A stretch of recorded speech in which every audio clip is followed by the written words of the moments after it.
तो लास्ट हमारा retirement already complete हो गया था पूरा, ठीक है। रिटायरमेंट के 2 क्वेश्चन और मैं एक बार गो थ्रू कर रहा था, तो मुझे अच्छे लगे।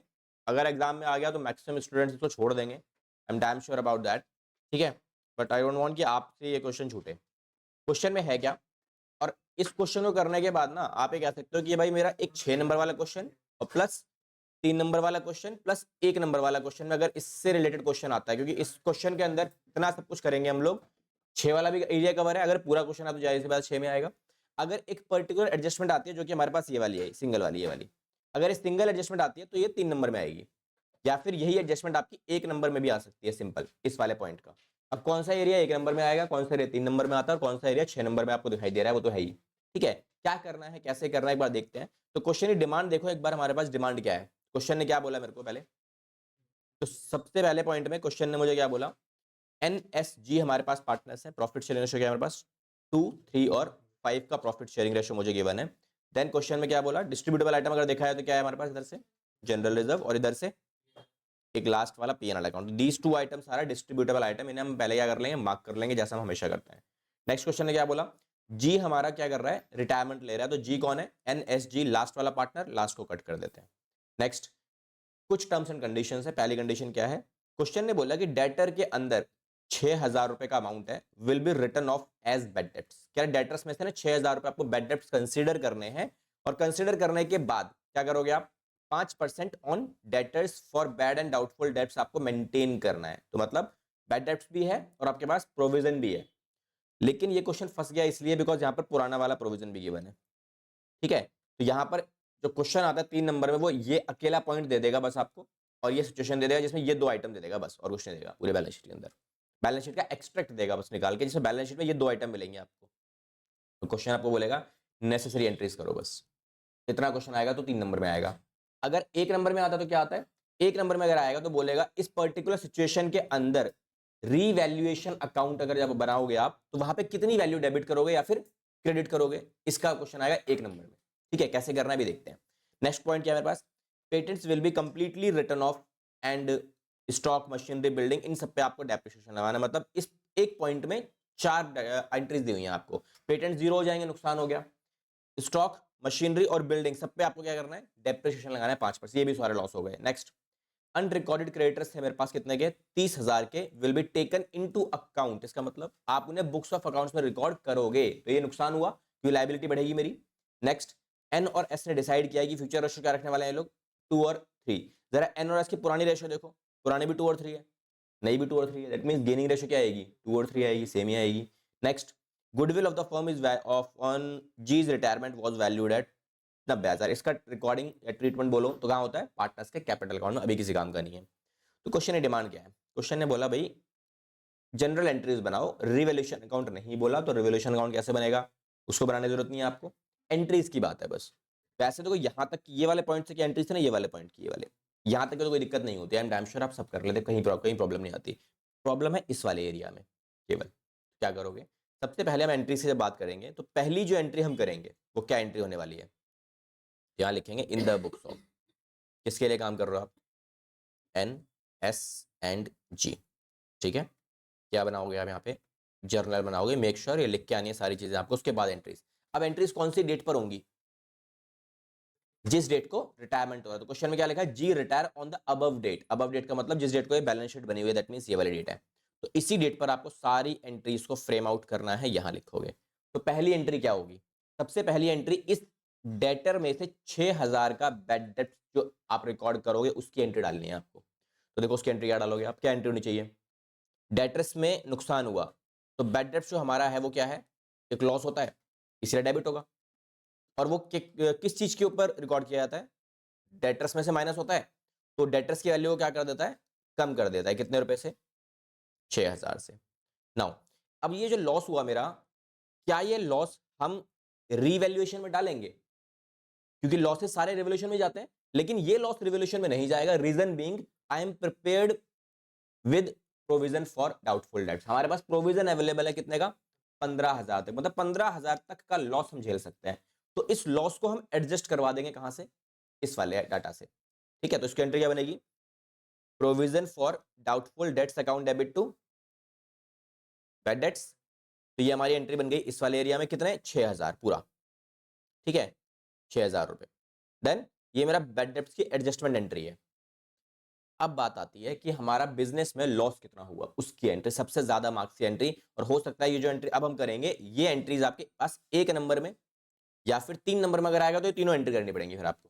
बैड डेब्ट्स की एंट्री, फिर उसको सेटल डाउन करने की एंट्री, फिर उसके बाद लास्ट में रिवैल्यूएशन अकाउंट की एंट्री। क्योंकि अब देखो लॉस हुआ है प्रॉफिट हुआ है वो रिवैल्यूएशन तो जाएगा ही जाएगा। उसके लिए हम क्या करेंगे, मैंने बताया था आपको हमेशा आप क्या करो, आप ये चेक करोगे ओल्ड प्रोविजन कितना है, ओल्ड प्रोविजन के बीच में कंपैरिजन और न्यू प्रोविजन, इन दोनों को, ये दोनों डाटा आपको चाहिए होंगे ताकि आप जजमेंट ले सको प्रॉफिट हुआ है या फिर लॉस हुआ है। तो मुझे बताओ ओल्ड प्रोविजन कितना है मेरे पास, 15,000 9,000, क्योंकि पुराने प्रोविजन में से 15,000 था लेकिन 6,000 तो यूटिलाइज हो गया आपका, तो बचा कितना 9,000। परफेक्ट। अब नया प्रोविजन कितना बनेगा, 5% बनेगा। 5% किसका बनेगा, 5% बनेगा। आपके पास डेटर्स थे कितने 135, तो भैया 135 में से कितने का नुकसान हो गया तुम्हारा 6,000। ये तो कंफर्म है ना, क्योंकि प्रोविजन का मतलब क्या होता है, आपको डाउट करना है। अब जो पैसा डूब चुका है उसमें डाउट करने की जरूरत ही नहीं है। जो डेटर्स बच गए हैं, अब 135 थे, 135 में से 6,000 तो कंफर्म है ना कि डूब गए, नहीं मिलेंगे। तो मुझे क्या करना है, बचे हुए अमाउंट पर क्या करना है, प्रोविजन कंसीडर करना है 1,29,000 के ऊपर। ठीक है, तो उसके ऊपर डेटर्स कितना आई, वैल्यू कितनी आई तुम्हारे पास, ये वाली वैल्यू आपके पास बन जाएगी। एक बार कैलकुलेट करके देख लो भाई, दोबारा से देख लेते हैं। 1,29,000 का 5%, ठीक है 6,450 आ रही है। चलो चेंज कर लो, चाहिए फाइनल आंसर डाल दिया मैं शायद, 6,450 रुपए, 6,450 5% के हिसाब से। डन। अच्छा अब देखो वैल्यू बढ़ रही है कम हो रही है नए प्रोविजन की, ये ओल्ड है और ये नया वाला प्रोविजन है, तो वैल्यू कम हो रही है मेरी। अब अगर वैल्यू कम हो रही है तो इट्स अ बेनिफिट बिजनेस और लॉस, बेनिफिट है। कितना बेनिफिट है, 2,000, कहाँ अटक गया भाई, गुस्सा हो गया यार। 2,550 का क्या है मेरा ये, this is a benefit gain on revaluation. तो इसकी एंट्री क्या करोगे आप, ये जो अमाउंट है ना, ये वाला, हो सकता है ये अमाउंट आपके क्वेश्चन में आ जाए और बोले भाई इस अमाउंट को बताओ जो रिवोल्यूशन अकाउंट में रिकॉर्ड होगा। अभी किस तरफ आएगा, क्रेडिट साइड पे रिवोल्यूशन अकाउंट क्रेडिट होगा ना, और यहां क्या लिखोगे आप, provision for doubtful dates amount 2550 2550। Done. ये इसकी कैलकुलेशन करने के लिए ये वाला पॉइंट, ये जो पॉइंट है ना आपका ये वाला, ये आपके पास आ सकता है किसमें, 1 नंबर में, सिंपल। और ये इतना काम करने के लिए बोलेगा तो 3 नंबर। ठीक है, चलो जी पहला पॉइंट कंसीडर हो गया मेरा। बाकी तो सिंपल है, बाकी में क्या बोला क्वेश्चन ने, पेटेंट्स को राइट ऑफ करना है मतलब नुकसान हुआ, डेप्रिसिएशन का लगाना है वो भी नुकसान हुआ, तो इन सभी की एंट्रीज किस तरफ जाएंगी हमारी, राइट ऑफ करने मतलब खत्म करना, बुक्स ऑफ अकाउंट से बाहर निकालने वैल्यू, ठीक है रिटर्न ऑफ। अच्छा अब इनकी सबकी एंट्री क्या होंगी, देखो आपने जो भी राइट ऑफ किया वो सब रिवोल्यूशन अकाउंट में डेबिट साइड पे जाएगा और रिवोल्यूशन को आप डेबिट करोगे ना, वैल्यूज क्या क्या आएंगी। सबसे पहले हम क्या लेंगे इधर, स्टॉक। अब स्टॉक्स में कितना राइट ऑफ होगा वो क्वेश्चन ने डायरेक्टली दे दिया मेरे को, स्टॉक नहीं पेटेंट्स है ना, पहला पेटेंट्स है। पहले पेटेंट्स ने क्या बोला, आपको बुक्स में से खत्म करना है, राइट ऑफ करना है, तो पेटेंट्स है कितने का, तो पूरा 90,000 लॉस हो गया। नेक्स्ट मुझे स्टॉक्स को में से 5%, मशीनरी में से 5%, देन उसके बाद बिल्डिंग में से 5%, ये रिमूव करना है, सब में से कितना कितना 5-5% की वैल्यू मुझे खत्म करनी है। ठीक है, कितनी अमाउंट आएगी सब पे, स्टॉक्स कितने का है, ये रहा 7,500 5% के हिसाब से। नेक्स्ट मशीनरी के हिसाब से कितना आएगा वैल्यू, मशीनरी कितनी है 4.5 लाख रुपए की, 5% के हिसाब से 22.5, बिल्डिंग 3 लाख की है अमाउंट, 15,000 रुपए। ठीक है ये भी हो गया। नेक्स्ट पॉइंट में क्या था मेरे पास, अनरिकॉर्डेड क्रेडिटर है 30,000 का, इसको रिकॉर्ड करना है मुझे। जब हम इसे रिकॉर्ड करेंगे तो वैल्यू बढ़ेगी लायबिलिटीज की, तो ये भी नुकसान होगा मेरा, तो ये नुकसान कितना हुआ 30,000 का। देन और कुछ तो लॉसेस नहीं है। लास्ट पॉइंट गुडविल का है जो तो पार्टनर्स कैपिटल में जाएगा, इसका कोई काम नहीं है। तो हम क्या करेंगे, सारी वैल्यूज को प्लस करके, ये वाली सारी वैल्यूज को प्लस करेंगे और कहां रिकॉर्ड कर देंगे, यहां। देन सबका वैल्यू प्लस करो, कितनी आ रही है 165 के आसपास की अमाउंट आ गई है।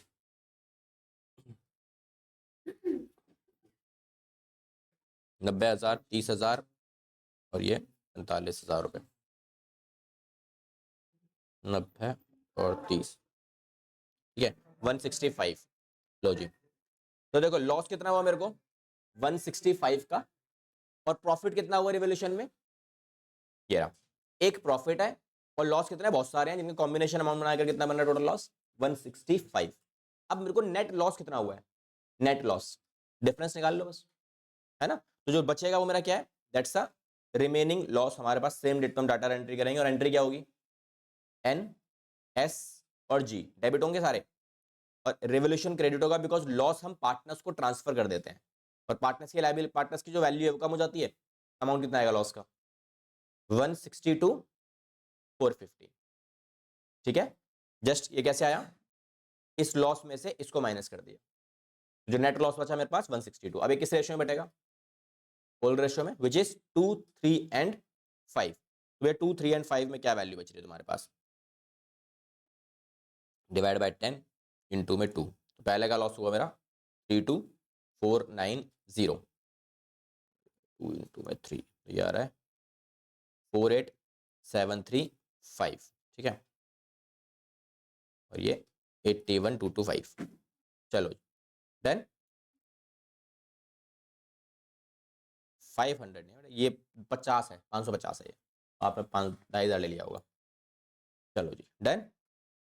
अब चलते हैं अगले पॉइंट के ऊपर। तो देखो आपने क्या क्या किया था अभी, रिवोल्यूशन हमारा कंप्लीट है। रिवोल्यूशन के बाद अगला स्टेप क्या होता है हमारे पास पार्टनर्स कैपिटल में, डिस्ट्रीब्यूटेबल आइटम। तो दो डिस्ट्रीब्यूटेबल आइटम है मेरे पास, पहला जनरल रिजर्व, दूसरा पीएनएल अकाउंट। तो जनरल रिजर्व की एंट्री डाल सकते हैं, फिर पीएनएल की अलग से डालनी पड़ेगी। देखो दोनों ना अलग अलग साइड पे लिखे हुए हैं, जनरल रिजर्व यहाँ लिखा है, पीएनएल यहाँ लिखा है। अगर ये दोनों एक साइड पे होते तो मैं कंबाइन करके एंट्री कर देता, अभी मुझे दो अलग अलग एंट्रीज करनी पड़ेंगी। तो जनरल रिजर्व 90,000 का है, उसका डिस्ट्रीब्यूशन एंट्री डालेंगे, क्या होगी, general reserve account debit to N, S और लास्ट में जी। तो वैल्यू बताओ, 90,000 का अमाउंट है, डिस्ट्रीब्यूट करेंगे, ये आएगा 18, 27, लास्ट वाला 45, ठीक है, डिस्ट्रीब्यूट हो गया। अब पीएनएल डाटा ट्रांसफर करेंगे, तो पीएनएल को ट्रांसफर करोगे तो वैल्यू क्रेडिट साइड जाएगी, बिकॉज पीएनएल बैलेंस शीट में डेबिट साइड पड़ा होता है। तो डेबिट वाली आइटम खत्म करने के लिए क्रेडिट करोगे, कितना अमाउंट है 75,000 रुपये। तो 75,000 के हिसाब से देखा जाए तो वैल्यू कितनी आती है डिस्ट्रीब्यूशन में, इसके अकाउंट में 15,000, इसके अकाउंट में 22,500, और ये 37,500। तो लो जी ये डिस्ट्रीब्यूशन हो गया मेरा। नेक्स्ट, अब अगला स्टेप क्या होता है, एसेट्स लायबिलिटी टेकन ओवर। पूरे क्वेश्चन में ऐसा कोई डाटा नहीं था मेरे पास एडजस्टमेंट में जिसमें ये बोला जा रहा हो कि कोई पार्टनर कोई लायबिलिटी ले गया हो, नहीं। फिर क्या करेंगे, गुडविल। अब गुडविल की एंट्री डालनी है बस आपको। तो गुडविल की एंट्री क्या बनेगी मेरी, गुडविल की एंट्री बनाने के लिए वर्किंग नोट्स लगेंगे, तो भैया वर्किंग नोट्स लगा लो। वर्किंग नोट्स में जी का शेयर निकालना पड़ेगा पहले तो हम क्या निकालेंगे, जी का गुडविल एग्जैक्टली कितना बनता है, टोटल गुडविल कितना बिजनेस में 90,000। 90,000 में से जी का शेयर कितना था 5/10, लास्ट वाला पार्टनर 45,000 रुपये। और ये पैसा किसको मिलेगा, एन और एस को गेन हो रहा है मेरा, तो वो बंदे गेन करेंगे। तो एन और एस का गेनिंग रेशियो क्या होना, नई रेशियो गिवन है जो बिल्कुल ओल्ड के बराबर ही है, तो सेम आएगी। अब मुझे इसी रेशियो में इस अमाउंट को उठा के डिवाइड मारना, और एंट्री बनेगी गुडविल की। गेनिंग टू सेक्रीफाइस बनती थी एंट्री, सेम बनेगी इस बार भी। सेक्रीफाइस या रिटायरमेंट एक ही बात है, ठीक है, वो छोड़ के जा रहा है, सेक्रीफाइस ही कर रहा है। ये कितना हो गया 45,000, ठीक है। रेशियो ये है, अमाउंट 18 और 27। चलो जी ये भी एंट्री हो गई। अब इसके बाद लास्ट एंट्री जो हमारे पास होती है वो एंट्री होती है केवल और केवल जो पार्टनर छोड़ के जा रहा है ना, उस पार्टनर का सेटलमेंट एंट्री, कि भैया पैसा तो लेके जाएगा ना वो। अब क्वेश्चन ने बोला कि वो पैसा लेके गया, नहीं बताया कहीं पर भी मैंने पैसा उसको दिया या नहीं दिया, तो हम क्या करेंगे, उसका पैसा सारा लोन अकाउंट में ट्रांसफर कर देंगे। But for that I need to find out कि कितना अमाउंट लोन में जाएगा। क्या निकालेंगे, अमाउंट ड्यू या फिर ट्रांसफर्ड टू जीज लोन अकाउंट, कि भैया लोन अकाउंट में जी का कितना पैसा ट्रांसफर होगा, ठीक है, कितना अमाउंट आएगा। तुम क्या करेंगे उसके लिए, total credit minus total debit, तो बताओ जरा, ये जो इन एंट्रीज के हिसाब से अगर देखा जाए, जी कहाँ कहाँ पे आ रहा है? देखो ऊपर से कहीं पर भी जी नहीं है, इस पेज पे तो जी है ही नहीं हमारा कहीं पर भी, ठीक है। यहाँ से जी हमारा किधर है? डेबिट साइड पे आ रहा है, ये रहा 81,225। और कहाँ है जी? ये क्रेडिट साइड पे रहा 45,000 रुपए, ये इधर आ गया। नेक्स्ट उसके बाद यहाँ पे दोबारा से डेबिट साइड पे आया प्लस 37,500। उसके बाद क्रेडिट साइड पे आया 45,000 रुपए, ठीक है। और कहीं पे है जी? नहीं। तो क्या करेंगे?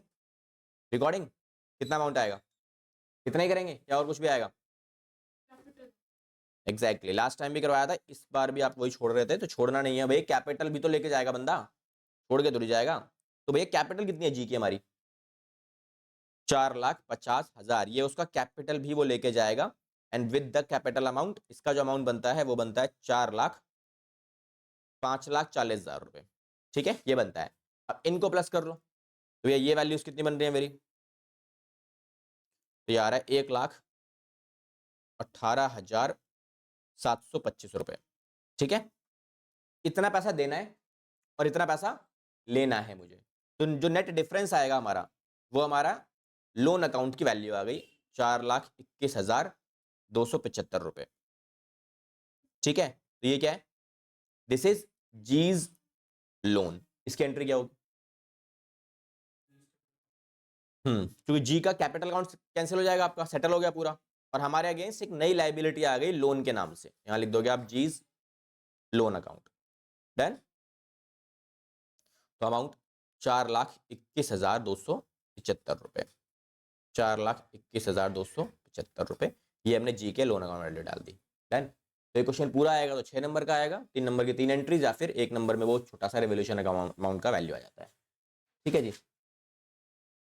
पूरी बुक में एकमात्र क्वेश्चन ये वाला ही था, इसके जैसा एक क्वेश्चन और है लेकिन उसमें थोड़ा आसान चीज दी हुई है, बस मुझे वैल्यू बता देना उसमें कितनी आएगी तुम्हारी। अभी एक छोटा सा वो दे रहा हूँ निकाल के, या स्टार्टिंग की ना 3 एंट्रीज कर दो बस, इसमें एक क्वेश्चन और निकाल के दे रहा हूँ अभी, ये तो वही है तुम्हारा, ठीक है। डन। चलो एक छोटा सा क्वेश्चन दे रहा हूँ, उसमें स्टार्टिंग वाले 3 एंट्रीज करना, बस पूरी एंट्रीज नहीं चाहिए मुझे आपसे, उसमें केवल स्टार्टिंग की 3 एंट्रीज करो।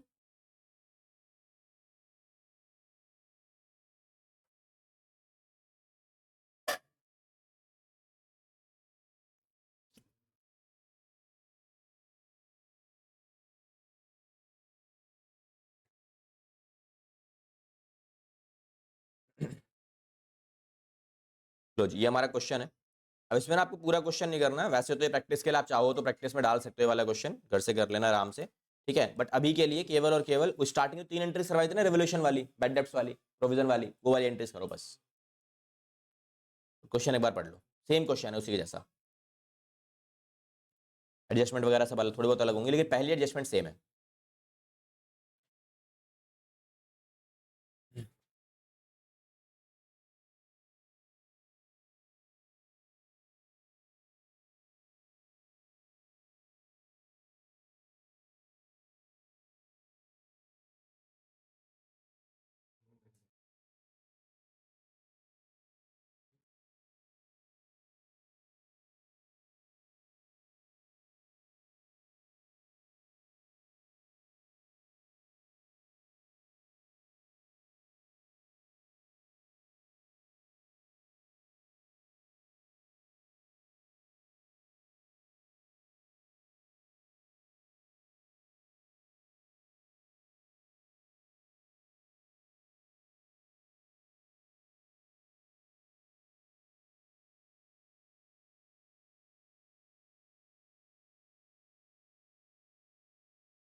3 एंट्री होगी सबकी?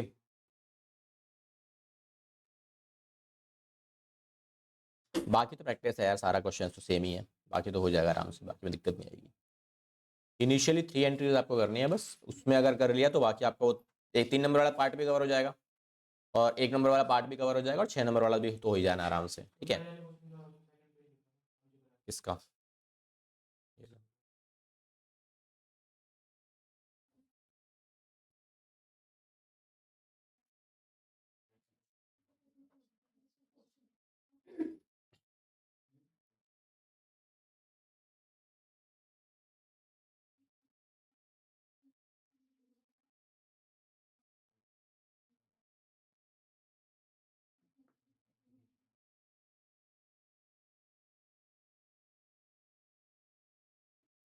डन। देखो मेरा क्वेश्चन, करें एंट्री। देखो एंट्रीज क्या होंगी, पहली एंट्री जो आप डालोगे इसके अंदर डेट्स के अकॉर्डिंग डालोगे, तो पहली जो एंट्री हम यहाँ डालेंगे वो क्या होने वाली है, bad debts account debit to debtor. भैया एक्चुअल में लॉस कितना हुआ मेरे को डेटर्स के अंदर, जो मेरा बैड डेब्ट्स हो चुका है कंफर्म, दैट इज 5000 रुपीज, ठीक है 5000। सेकेंड एंट्री जो होगी, क्या इस लॉस को सेटल डाउन करने के लिए do I have any provision, yes I have a provision of exact 5000 rupees. तो मेरा पूरा जो अमाउंट है प्रोविजन का वो इस बैड डेब्ट्स में कवर हो गया। That means old bad debts की अगर बात की जाए तो वो जीरो हो चुका है ना। दैट मीन्स नया जो बैड डेब्ट है वो सारा ही लॉस है मेरा, नया वाला प्रोविजन जो है वो सारा ही लॉस है मेरा। तो उसकी एंट्री क्या होने वाली है, revaluation account debit to provision for doubtful debts, because हमारा पुराना प्रोविजन बचा ही नहीं कंपेयर करने के लिए। तो नया प्रोविजन मतलब क्या, नई लायबिलिटी, और नई लायबिलिटी मतलब नया लॉस, मेरा सारा ही लॉस हो गया। तो कितना अमाउंट आएगा उसके ऊपर, 60,000 में से पहले हम क्या करेंगे 5,000 का बैड डेब्ट्स माइनस करेंगे, फिर जो वैल्यू बचेगी उसके ऊपर 5% का प्रोविजन क्रिएट करेंगे। तो कितना अमाउंट आ रहा तुम्हारा 2750 का, ठीक है। तो हो सकता है ये 2750 की ही वैल्यू क्वेश्चन आपसे पूछ ले वन मार्कर में, कि 2750 आपका डेबिट जाएगा रिवोल्यूशन में या क्रेडिट जाएगा, ऑप्शन ऐसा मिलेगा आपको, ठीक है। या तो ऐसा मिल जाता है तो ऑप्शन में एक और मिलेगा आपको कि 60,000 का 5% दे देगा वो 3,000 रुपये, कि 3,000 रुपये सीधा चला जाएगा कहाँ पे, रिवोल्यूशन डेबिट या क्रेडिट पे। कि बच्चे मैक्सिमम गलती क्या करते हैं 5% डायरेक्टली अप्लाई कर देते हैं वो किसके ऊपर, इस अमाउंट 60,000 के ऊपर। तो तुम्हारा दिमाग जो बोल सकता है वो तुम्हें ऑप्शन में मिलेगा, तुम्हें नजर आएगा यार मेरा दिमाग जो बोल रहा है ऑप्शन में भी अवेलेबल है, तो आंसर इसका मतलब यही सही है। और आपने नोटिस भी की होंगी सारी सारी चीजें, एमसीक्यू आप कर रहे हो ना एग्जाम प्री बोर्ड के अंदर, तो जो आपने गलत किया, अगर आप कोई गलत मार्क करके आए हो तो वो जो आपने कैलकुलेशन करी है वो ऑप्शन मिलेगा आपको, पक्का मिलेगा और सही वाला ही मिलेगा। लेकिन जिस बच्चे ने गलत कैलकुलेशन करके गलत आंसर निकाला है वो तो श्योरिटी, उसको श्योरिटी हो जाती है ना कि यार ऑप्शन भी अवेलेबल है, मेरा आंसर भी यही आ रहा है, इसका मतलब सही है। तो एग्जामिनर को तुम्हारे, तुम कहां तक सोच सकते हो ना, तुम क्या क्या गलतियां कर सकते हो वो सारे ऑप्शन देगा, ठीक है। तो तुम्हें एकदम से ओवर कॉन्फिडेंट नहीं होना है, क्रॉस चेक भी कर लेनी सारी चीजें एक बार, ठीक है कि क्या हो रहा है क्या नहीं हो रहा। लेकिन इतना भी नहीं कि अगर आपने खुद पे कॉन्फिडेंस रखो, प्रैक्टिस अगर आपकी ज्यादा अच्छी है तो भले ही तुम्हारे दोस्त ने गलत कर रहा है, उसको उसका देखकर खुद का गलत कर लेना, यार मेरा गलत आ रहा है उसका सही आ रहा है, मतलब कुछ और आ रहा है तो उसका मतलब मेरा गलत है। मैक्सिमम होता है ना, हमने कोई क्वेश्चन में टिक मार्क लगा रखा है, ए लगा रखा है, तुम्हारे टॉपर दोस्त ने लगा रखा है बी, हो सकता है उसका उतना ज्यादा स्ट्रॉन्ग ना हो जितना तुमने किया है, तो हम सोचते हैं यार वो तो क्लास का टॉपर है, उसका उसने बी लगा रखा है तो उसका मतलब क्या मेरा वाला गलत है उसका सही है। क्योंकि होता क्या एग्जाम जब आंसर शीट खुलती है तो तुम्हारा सही होता है यार उसका गलत होता है, तो बंदा क्या बोलता है यार मैं तो श्योर नहीं था, मैंने जो पढ़ा था मुझे जो आता था उसके हिसाब से यही था। तो ये प्रॉब्लम हुई होंगी मैक्सिमम बच्चों के साथ स्कूल्स के अंदर, और होती हैं, हमने भी बहुत करी है, ठीक है। तो अपने टॉपिक पे जब 100% कॉन्फिडेंस हो तो उसके बाद फिर दुनियादारी कुछ भी बोल रहे, मैडम भी आगे बोल दे कुछ भी, क्या ही फर्क पड़ता है, ठीक है। चलो डन, आ जाओ। एक क्वेश्चन हमारे पास ये वाला भी है, इस क्वेश्चन में भी 3 मार्कर का क्वेश्चन है, बड़ा प्यारा क्वेश्चन है, छोटा सा है। 3 नंबर में क्वेश्चन है, क्या पूछा गया है, अच्छा क्वेश्चन, देखो क्या बोला गया है। कह रहा है राम, मनोहर और जोशी 3 पार्टनर्स हैं। मनोहर भाई साहब फर्म से रिटायरमेंट लेंगे और उनका जो क्लेम है ना, जिसमें गुड कैपिटल और गुडविल का पैसा इंक्लूड हो चुका है, और कितना बना 1,80,000। मतलब मनोहर के नाम से हमारी एक लाइबिलिटी कितनी आ गई, मनोहर कैपिटल आफ्टर द रिटायरमेंट, मतलब सब कुछ इंक्लूड करने के बाद उसका बैलेंस कितना बन रहा है 1,80,000, इसमें कैपिटल गुडविल इंक्लूड है। क्वेश्चन है बोला there there was an unrecorded furniture, जिसका अमाउंट कितना है 9,000। कह रहा भाई हमारे पास एक फर्नीचर पड़ा है जिसका अमाउंट कितने रुपए का है 9,000 का है। अब ये बोलता है हाफ ऑफ विच, मतलब 9,000 का आधा कितना हुआ 4,500।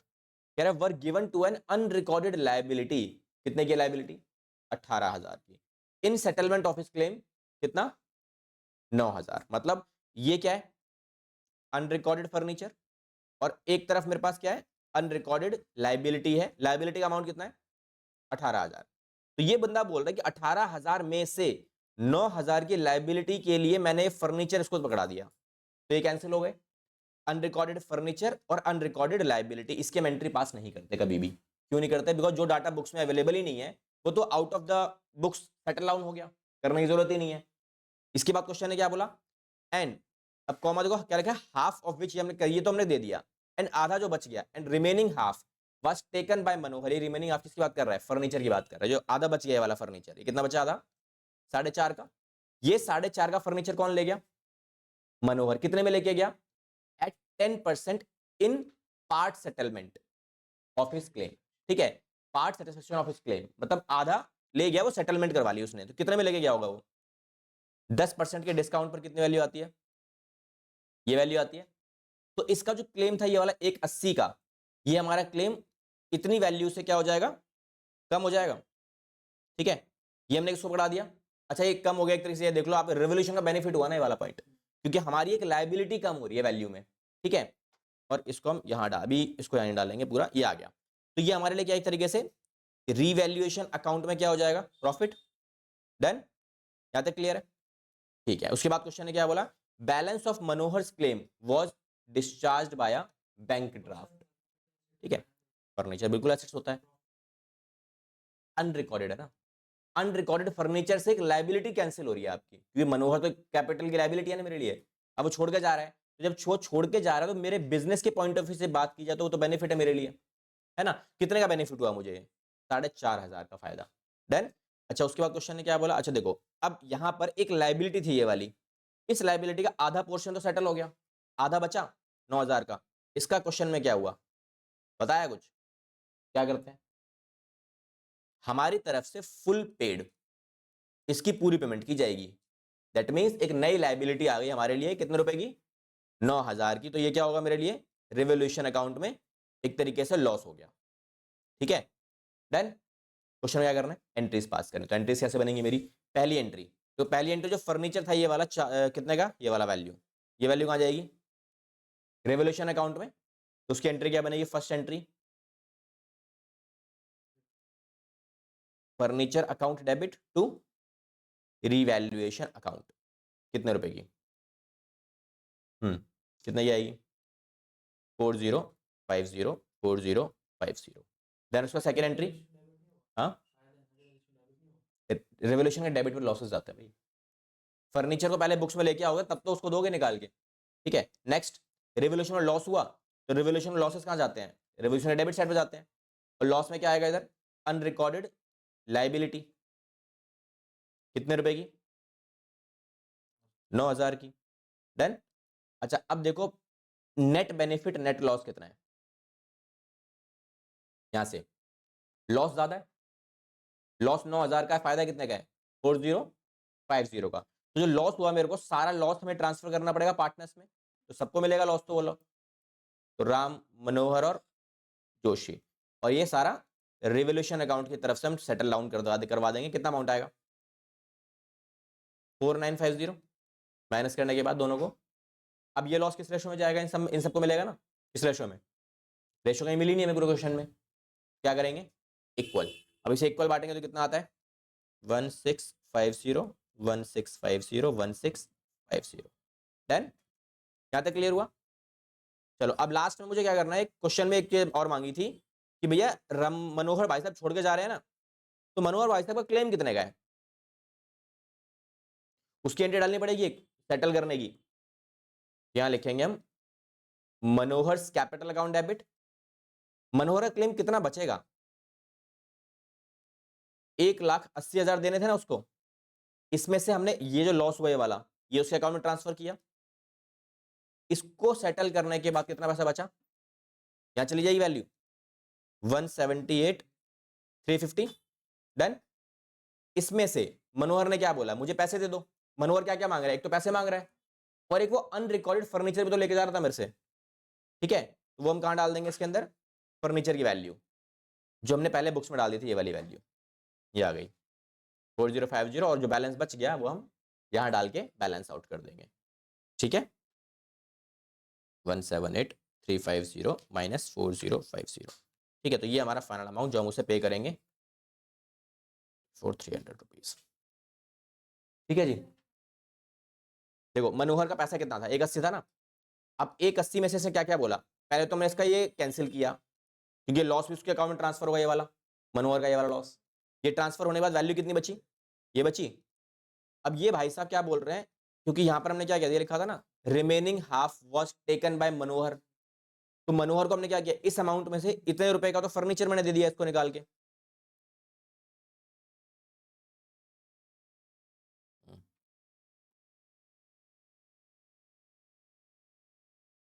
40 गुस्सा सा हो गया, 4050 का फर्नीचर दे दिया, तो बैलेंस कितना बचा, बैलेंस ये बचेगा, ये हम उसे पे करेंगे वाया बैंक। तो क्वेश्चन ने बोला हुआ है कि मैंने बैंक ड्राफ्ट से पेमेंट करी है बाकी पैसे की, और ये वाली पेमेंट जो फर्नीचर ले गया वो तो फर्नीचर वैल्यू से आ जाएगी। ठीक है, तो ये एंट्री डाली है हम लोगों ने। तो मनोहर कैपिटल अकाउंट में बैलेंस कितना है, ये बचा हुआ है, इसमें से आधा फर्नीचर चला गया, थोड़ा बहुत फर्नीचर चला गया, बैलेंस जो बचा वो बैंक से हमने पे आउट कर दिया। डन। चलो जी, तो रिटायरमेंट हमारा अब फाइनली कंप्लीट है। तो जितने हैवी क्वेश्चन थे, 2 क्वेश्चन थोड़े से अच्छे लग रहे थे, ये भी करवा दिए। अब इसके बाद चलते हैं सीधा डेथ ऑफ अ पार्टनर के ऊपर। अब डेथ ऑफ अ पार्टनर छोटा सा टॉपिक है, क्वेश्चन की चैप्टर की वेटेज बताऊं तो चैप्टर की वेटेज 6 नंबर के आसपास की मैक्स टू मैक्स। ठीक है, 6 नंबर की वेटेज में कितने कितने क्वेश्चन आते हैं, एक क्वेश्चन 4 नंबर का आता है और छोटे छोटे एमसीक्यूज आते हैं 1-1 नंबर के। ठीक है, 2 एमसीक्यूज मिलेंगे आपको इस चैप्टर से, या 1 एमसीक्यू मिलेगा, बट इतने इतने नंबर्स तक जा सकता है चैप्टर 6 नंबर तक मैक्स टू मैक्स अगर जाएगा तो। ठीक है, चलो जी, 6 नंबर का क्वेश्चन आ सकता है, 6 नंबर का क्वेश्चन आएगा, जाहिर सी बात है फिर ये अलग अलग नहीं मिलेगा। ठीक है, वैसे रेयरली आता है 6 नंबर का क्वेश्चन, बिकॉज रिटायरमेंट का ही क्वेश्चन आता है 6 नंबर का एडमिशन के चॉइस में। डन। चलो जी, अब आ जाओ सीधा डेथ वाले चैप्टर। देखो डेथ वाले चैप्टर के अंदर ना आपको टॉपिक्स की बात करूं, या टॉपिक्स कितने कवर अप करने हैं, तो पहले टॉपिक्स एक बार देख लेते हैं। टॉपिक्स, हाँ क्या, वो उसमें एक साथ करा दूंगा दोनों चीजें। मर गया।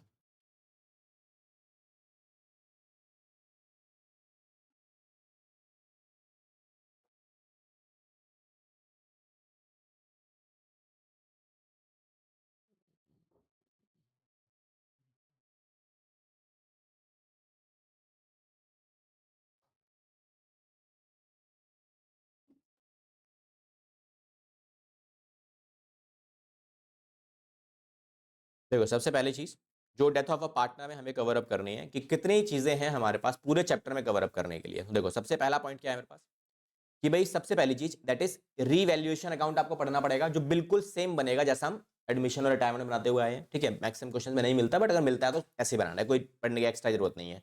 दूसरा पॉइंट हमें क्या सीखना है इसके अंदर, कह रहा है यहाँ पर इस चैप्टर में ना सारे पार्टनर से कैपिटल अकाउंट बनाने की आपको रिक्वायरमेंट नहीं पड़ती, 6 नंबर में आता है क्वेश्चन, इसका क्वेश्चन 4 नंबर में आता है। तो यहाँ पे आपको केवल और केवल जो डिजीज पार्टनर हमारे पास है उसी का अकाउंट बनाना पड़ता है बस। और एग्जीक्यूटर अकाउंट आपको बनाना पड़ेगा, बहुत सिंपल बनता है एग्जीक्यूटर अकाउंट, लेकिन अगर पूरा कंप्लीट एग्जीक्यूटर का आ गया तो एक अलग सिनेरियो बनेगा, उसका क्वेश्चन हम करेंगे। और एग्जीक्यूटर बन गया तो आपका पिछले चैप्टर में जो लोन अकाउंट पेंडिंग बचा हुआ है वो भी कवर हो जाता है एग्जीक्यूटर के अंदर ही। नेक्स्ट, ये थोड़ा सा इंपॉर्टेंट टॉपिक है, that is calculation of share of goodwill and profit of disease partner, जिसमें ज्यादा इंपॉर्टेंट ये प्रॉफिट वाला सिनेरियो है ये वाला, क्योंकि इसका क्वेश्चन आपका एग्जाम में मिलेगा ही मिलेगा, 3 नंबर में या फिर 1 नंबर में आता ही आता है इसका क्वेश्चन आपके पास। ठीक है, 1 मार्कर और 3 मार्कर में। अब करना क्या है, ये हमारे पूरे चैप्टर का एक तरीके से ओवरव्यू है। अब इस पूरे चैप्टर में एक पॉइंट आता है कि जब किसी पार्टनर की डेथ होती है भाई देखो, तो उसके जो एग्जीक्यूटर है, एग्जीक्यूटर क्या होता है, जो पीछे लोग रह गए हैं, ठीक है, फैमिली मेंबर्स वगैरह, लीगल रिप्रेजेंटेटिव, ठीक है, उनको बोलते हैं एग्जीक्यूटर्स। तो executors of a disease partner will be entitled for the following item. तो उनको क्या क्या मिलेगा, पहली चीज क्या मिलेगी, उसका कैपिटल बैलेंस मिलेगा जो भी लास्ट बैलेंस शीट में अवेलेबल था। उसके बाद उसका share of profit and losses from revaluation account आप बनाओगे ना, उसमें जो भी प्रॉफिट लॉस होगा उसमें से जो उसका शेयर बनेगा वो उसे मिलेगा। नेक्स्ट, उसके बाद जो भी एक्यूमुलेटेड प्रॉफिट्स एंड रिजर्व्स वगैरह पड़े होंगे, मतलब डिस्ट्रीब्यूटेबल आइटम, उनमें से उसका उसका हिस्सा पड़ा होगा ना, वो भी उसे मिलेगा। और जब वो एक्सपायर हुआ तो भाई पिछले कुछ सालों में गुडविल तो बनी थी ना, उस गुडविल का हिस्सा मिलेगा उसे। और जब गुडविल आप निकालोगे तो पूरे साल की निकलती है, कभी भी यहाँ टाइम पीरियड नहीं लगता गुडविल के अंदर। रीजन, क्योंकि गुडविल करंट ईयर के एफर्ट्स पर कैलकुलेट नहीं की जाती, गुडविल कैलकुलेट होती है प्रीवियस ईयर के एफर्ट्स में। ठीक है, तो गुडविल में कभी भी टाइम पीरियड मत लगा देना कि भैया बंदे ने 3 महीने काम किया तो हम 3 महीने गुडविल देंगे, नहीं, गुडविल मिलेगी फुल ईयर की, कभी भी ऐसा कुछ नहीं करना। गुडविल अगर मान लो ना किसी पार्टनर की पार्टनरशिप फर्म की 90,000 है और जिस पार्टी डेथ हुई है उसका शेयर बनता है 1/3 और उसने 3 महीने हमारे साथ काम किया, तो ऐसा है 3 महीने का निकालोगे पूरा दोगे 30,000 रुपये फुल अमाउंट, ठीक है, फुल वैल्यू मिलेगी गुडविल के लिए। नेक्स्ट क्या है, his share of profit till date of death from the closure of last year balance sheet.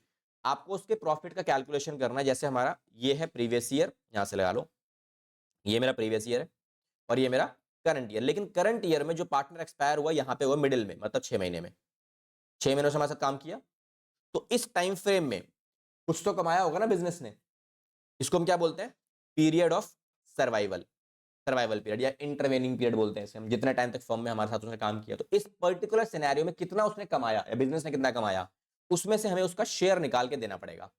और ये कैलकुलेशन चलती है इन दोनों मेथड के बेसिस पर, पहला मेथड है टाइम बेसिस, दूसरा है सेल्स बेसिस, तो ये हम पढ़ेंगे, इसकी इंपॉर्टेंस है ज्यादा इस चैप्टर के अंदर इन दोनों मेथड्स की। नेक्स्ट क्या है, इंटरेस्ट ऑन कैपिटल। जाहिर सी बात है इंटरेस्ट जब भी आता है तो टाइम फ्रेम लेके आता है साथ में, तो इंटरेस्ट में टाइम फ्रेम लगेगा, ठीक है, up to date of death बस, अगर कुछ है तो। अब ये सारे पॉइंट, ये वाले पॉइंटर जो है ये कहां मिलेंगे आपको, पार्टनरशिप डीड में। तो हमारी पार्टनरशिप डीड में अगर ये बातें बोली गई हैं, इंटरेस्ट ऑन कैपिटल एज पर पार्टनरशिप डीड होता है, आईओडी पार्टनरशिप डीड के हिसाब से होता है, सैलरी और कमीशन पार्टनरशिप डीड के हिसाब से होता है। अगर तीनों आइटम है क्वेश्चन में तो ही आपको रिकॉर्ड करनी है, अदरवाइज रिकॉर्डिंग नहीं करनी है आपको। देन तो ये पढ़ना है आपको इस पूरे चैप्टर में। और एक पॉइंट और ऐड हुआ था इसके अंदर, दैट इज सेक्शन 37, ये लास्ट में पढ़ेंगे, ठीक है, तुम्हारी बुक में भी एक क्वेश्चन ही बना है इसका, ठीक है, अच्छा पॉइंट है। सेक्शन 37 का क्वेश्चन भी चांसेस हैं कि ज्यादा एग्जाम में आ सकता है, बिकॉज 2 साल पहले इंप्लीमेंट हुआ था, जिस साल इंप्लीमेंट हुआ साल तो क्वेश्चन आया नहीं, पिछले साल भी नहीं आ रहा, तो इस साल शायद आ जाए, ठीक है, आसान है। अब देखो क्या है हमारे पास इस टॉपिक में करने के लिए जो ज्यादा इंपॉर्टेंट है,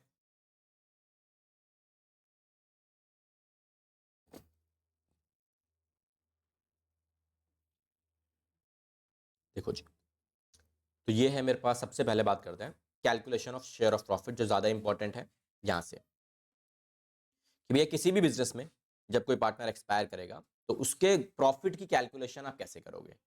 भैया प्रॉफिट की कैलकुलेशन करने का तरीका है मेरे पास, तरीका क्या, बेसिकली ये कॉमन सेंस वाली बात है, ऐसा कुछ नहीं है ये कोई तरीका वरीका है, ठीक है, आप खुद से कॉमन सेंस लगाओ और अपने इस बेसिस पे निकाल लो। देखो जब भी कोई पार्टनर एक्सपायर करेगा ना, और मुझे क्वेश्चन ने बोला कि टाइम बेसिस यूज करो, अब टाइम बेसिस का मतलब ये होता है कि भाई जितने टाइम उसने हमारे साथ काम किया आपको उतने टाइम का प्रॉफिट को कैलकुलेट करना पड़ेगा। बट पॉइंट ये आता है, मेरे लिए थोड़ी सी दिक्कत हो जाती है, मान लो मेरा ये करंट ईयर है, अब किसी पार्टनर ने हमारे साथ काम किया यहाँ पे केवल 3 महीने और वो एक्सपायर हो गया, ठीक है, मतलब 30/6 को एक्सपायर हो गया, 2024 लगा लेते हैं, हमारा साल स्टार्ट हुआ था 1/4/2024 में, ठीक है, खत्म कब होगा यहाँ पे 31/3/2025 में। देन अब यहाँ पर उसने हमारे साथ काम एक्सपायर हो गया, तो इसका मतलब 3 महीने काम हुआ उसका हमारे।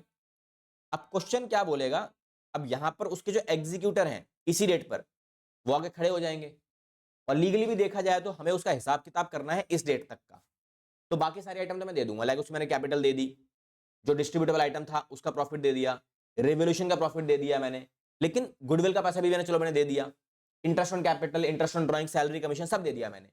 बट पॉइंट ये आता है कि यार इतने टाइम में बिजनेस ने कुछ कमाया भी तो है, ऐसा तो नहीं है कि सेल नहीं हुई होगी, सेल तो हुई है, और सेल के अंदर प्रॉफिट भी अवेलेबल होता है मेरा, तो कुछ तो कमाया है ना। अब उस कमाई में कितना प्रॉफिट है उसके लिए मेरे को क्या बनाना पड़ता है, बिकॉज प्रॉफिट होता है नेट प्रॉफिट बिजनेस का, हमें इसमें से शेयर देना पड़ेगा ना, तो नेट प्रॉफिट में से जो निकलता है वो कहां से निकलता है, पीएनएल अकाउंट। और पीएनएल अकाउंट क्या है मेरा, पीएनएल अकाउंट होता है मेरे बिजनेस का फाइनल अकाउंट, है ना, और फाइनल अकाउंट कब बनता है, at the end of the year, भाई साल का एंड होगा तब तो बनेगा ना। अब मान लो ये डेथ का इवेंट हो गया जो नहीं होना चाहिए था, बस हो गया, तो मुझे ये थोड़ी है कि मैं इस डेट पर बैठ के फाइनल अकाउंट बनाना शुरू कर दूंगा, नहीं बनेगा ना। तो अकाउंट्स में क्या बोला गया है कि चलो ठीक है, बोला गया है कि भाई जब भी कोई पार्टनर ऐसा कोई इवेंट हो तो आप एक काम करो, आप ना 2 चीजें देख लो, या तो आप पकड़ लो प्रीवियस ईयर, या तो आप पकड़ लो क्या, एवरेज प्रॉफिट, ठीक है, प्रीवियस ईयर प्रॉफिट पकड़ लो कि पिछले साल आपने कितना कमाया, बिकॉज बिजनेस आपका similar to a previous year ही तो है, ऐसा तो नहीं है कि 3 महीने में बिजनेस बहुत ज्यादा ड्रास्टिकली चेंज हो गया है, ऐसा तो होगा नहीं आपका। तो पिछले साल ये जो कंप्लीटेड ईयर है आपका, ये वाला कौन सा ईयर होगा आपका, 23-24, इस साल का प्रॉफिट तो पता ही होगा ना आपको, नेट प्रॉफिट कितना आपने कमाया, क्योंकि इस साल ये तो साल पूरा हो चुका है, और इस साल के पूरे होने पे यहां पे जब आपने पूरा हो चुका है, आपने यहां पे फाइनल अकाउंट तो बनाए होंगे, तो फाइनल अकाउंट जब यहां बनाए होंगे तो प्रॉफिट नेट प्रॉफिट भी निकाला होगा। तो या तो आप एक काम करो, पिछले साल जो भी प्रॉफिट आपने कमाया उस प्रॉफिट को बेस मानकर आप करंट ईयर में अप्लाई कर दो और प्रॉफिट दे दो निकाल के, हो गया हमारा काम। अगर आपको ये अच्छा नहीं लगता तो आप एक काम कर सकते हो, आप पिछले कुछ सालों का ना एवरेज निकाल लो, पिछले 2-3 सालों का एवरेज प्रॉफिट निकाल लो और उसको बेस मान लो। ठीक है, या तो मैं ये इनको बिल्कुल बराबर कर सकता हूं, किसके लिए, करंट ईयर प्रॉफिट के लिए, और फिर हम उसके बेसिस पर क्या करेंगे, प्रॉफिट की कैलकुलेशन करने का खत्म काम। यहां पर भी ये लिखा गया है कि under this method profit for the current year should be considered on the basis of last year profit, मतलब प्रीवियस ईयर प्रॉफिट, और the basis of average profit of last few years. जो भी क्वेश्चन बोलेगा, question में कौन सा लेना है, मुझे प्रीवियस लेना है एवरेज लेना है, ये क्वेश्चन बताएगा, उसके लिए हमें टेंशन लेने की जरूरत नहीं है। ठीक है, तो क्या लिखा है, share of disease partners profit कैसे निकालोगे आप, करंट ईयर का प्रॉफिट जो कि बेस लेके यूज किया गया है किसका, लास्ट ईयर प्रॉफिट को, या फिर एवरेज प्रॉफिट। ठीक है, और एवरेज प्रॉफिट देन कोई भी एक होगा ना, फिर उसके बाद मल्टीप्लाई करेंगे हम क्या, शेयर ऑफ प्रॉफिट, भाई जो भी उसका शेयर है प्रॉफिट्स का 1/3 1/6 जो भी है उसको मल्टीप्लाई करो। नेक्स्ट टाइम फ्रेम, क्योंकि जो भी आप ये प्रीवियस ईयर का बेस लोगे, ये तो पूरे 12 महीने का प्रॉफिट है ना, ये तो अब पूरे 12 महीने प्रॉफिट तो दूंगा नहीं मैं उसे। हम चेक कर रहे हैं भाई अगले बंदे ने केवल 3 महीने काम किया है, तो हम 3 महीने प्रॉफिट देंगे उसे निकाल के, बस तो 3 महीने के हिसाब से निकाल के दे देंगे और हमारा काम खत्म। डन। तो बस ये आपको काम करना है, और ऐसे क्वेश्चन आपके पास 3 नंबर में भी आते हैं और 1 नंबर में भी आता है। 1 नंबर में आएगा तो क्या बोलेगा, केवल अमाउंट बता दो बस कितना होगा, केवल अमाउंट, मतलब ये वैल्यू लिखो, कैलकुलेशन करो, और जो आपके पास अमाउंट आएगा ये वाला, ये आपका 1 नंबर में हो गया। लेकिन अगर इसके साथ साथ वो एंट्री भी मांगता है कि भैया मुझे अमाउंट के साथ साथ क्या बताओ, जनरल एंट्री भी करके दिखाओ, तो मेरे लिए थोड़ा सा काम बढ़ जाता है, अब मुझे फिर वहां पे काम करना पड़ेगा। तो देखो जर्नल एंट्री लिख लो, क्या होती है, जनरल एंट्रीज गलत करते हैं बच्चे, सिनेरियोज अलग अलग होते हैं इसके, इसलिए तो general entries for share of profit, for share of profit, तो भैया शेयर ऑफ प्रॉफिट के लिए क्या जनरल एंट्री हमारी बनेगी वो एक बार देख लेते हैं। तो यहां पर 2 केस हमारे पास बनते हैं। Case number 1, if old ratio is equal to new profit sharing ratio, भाई जो नई रेशियो है और ओल्ड रेशियो है वो बिल्कुल सिमिलर है, कोई चेंजेस नहीं है मेरा। ठीक है, किसका, ऑफ रिमेनिंग पार्टनर्स, जो बचे हुए पार्टनर्स है ना उनकी बात हो रही है, कि उनके बीच में कोई चेंजेस आपके पास देखने को नहीं मिले, जो रेशियो पुराने पार्टनर्स रिमेनिंग पार्टनर्स की पहले थी वही रेशियो नए पार्टनर्स की बाद में भी है। तो इस वाले सिनेरियो में क्या एंट्री बनेगी आपके पास, तो देखो यहाँ पे जो आप एंट्रीज फ्रेम करोगे वो क्या एंट्रीज डालोगे, एक बार इसको देख लो अच्छे से। इन केस ऑफ प्रॉफिट, अगर प्रॉफिट होगा तो क्या एंट्री बनेगी, और इन केस ऑफ लॉस, ठीक है, लॉस होगा तो क्या एंट्री बनेगी, प्रॉफिट होगा तो क्या एंट्री बनेगी। तो देखो लॉस के केस में और प्रॉफिट, पहली बात प्रॉफिट के केस में पैसा दिया जाता है, पैसा अगर दिया जाएगा तो पार्टनरशिप कैपिटल बढ़ेगी या घटेगी, बढ़ेगी, तो किस तरफ जाएगी, क्रेडिट साइड। यहां क्या लिखेंगे, to deceased partners capital account या फिर current account, depending upon fix fluctuating है। और ये पैसा किस अकाउंट के थ्रू दिया जाएगा, profit and loss suspense account के नाम से, बिकॉज प्रॉफिट होगा करंट ईयर में बिजनेस में या लॉस होगा हमें नहीं पता, इसलिए हम क्या यूज करते हैं, profit and loss suspense account use करेंगे यहाँ पे। डन। लेकिन अगर लॉस होगा तो एंट्री पूरी रिवर्स हो जाती है, बिकॉज लॉस में हम पार्टनर से पैसे लेते हैं। ठीक है, तो यहाँ पे एंट्री बनती है डिजीज्ड पार्टनर कैपिटल या फिर current account debit to PNL suspense account. हाँ हाँ मांगेंगे नहीं, कैपिटल में से एडजस्ट करवा देते हैं, पैसा तो दे ही रहे हैं ना हम, कैपिटल गुड सब कुछ दे ही रहे हैं, तो ये पैसा उससे कट करवा लेंगे उसका निकाल के। ठीक है, बिजनेस में लॉस हुआ, क्योंकि बिजनेस के अंदर ना अगर कोई रूल एप्लीकेबल प्रॉफिट के लिए है तो वो लॉस के लिए भी एप्लीकेबल होता है। ठीक है, ऐसा थोड़ी कि लॉस है, लॉस हुआ तो छोड़ देंगे। ठीक है, पैसे उसके कट कर लेते हैं, मान लो उसको पैसे देने के लिए क्या 6 लाख रुपए देने हैं, लॉस हमें हुआ, उसको जो ट्रांसफर करना है 50,000 ट्रांसफर करना है, तो 50 तो हम 6 लाख थोड़ी देंगे उसको, 6 लाख में से 50,000 कैंसिल करवा देंगे, 5.5 लाख रुपए ट्रांसफर कर देंगे। ठीक है, ऐसे करते हैं। डन। तो ये सिनेरियो मेरा बनेगा इस वाले केस में जब आप एंट्रीज फ्रेम करोगे। क्लियर। तो ये हो गया मेरा कौन सा पॉइंट, केस नंबर 1।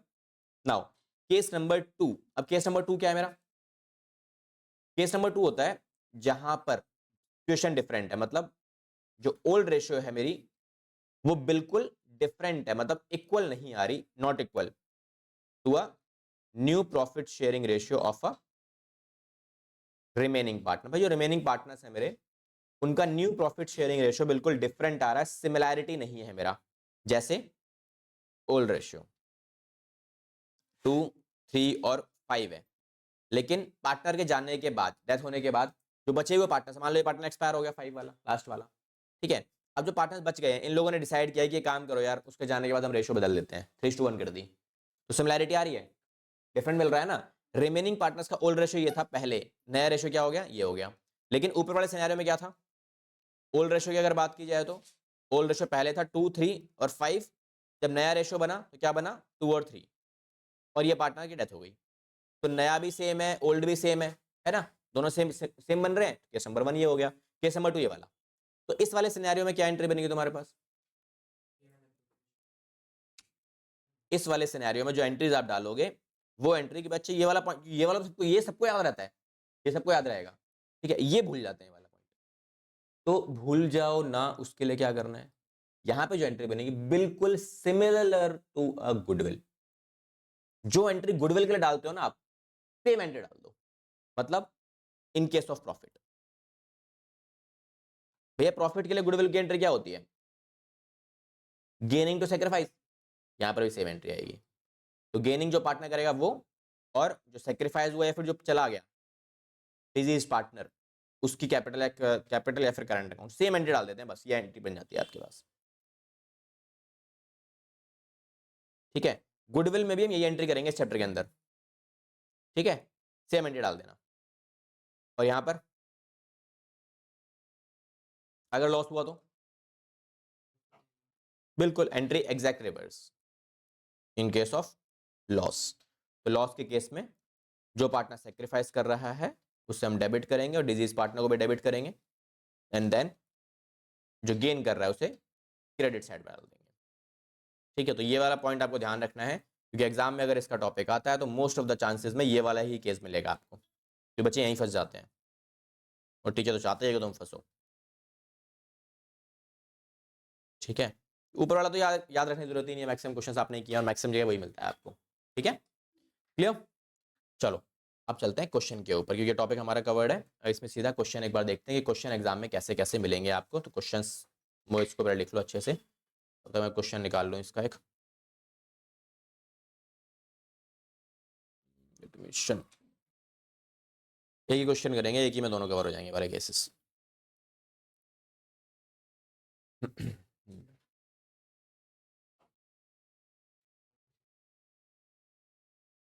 लो जी, तो ये हमारा क्वेश्चन है। अब इस क्वेश्चन में सबसे पहला पार्ट तुम्हें क्या करना है, एक बार कैलकुलेशन देख लो, सारी चीजें क्या क्या चीजें हमारे पास अवेलेबल है। तो सॉल्यूशन नंबर 18 क्या बोल रहा है, तो यहाँ ये भाई साहब 3 बैठे हुए हैं, एक्स वाई जेड, जेड की डेथ हो जाती है कब, 31 मई 2025 में।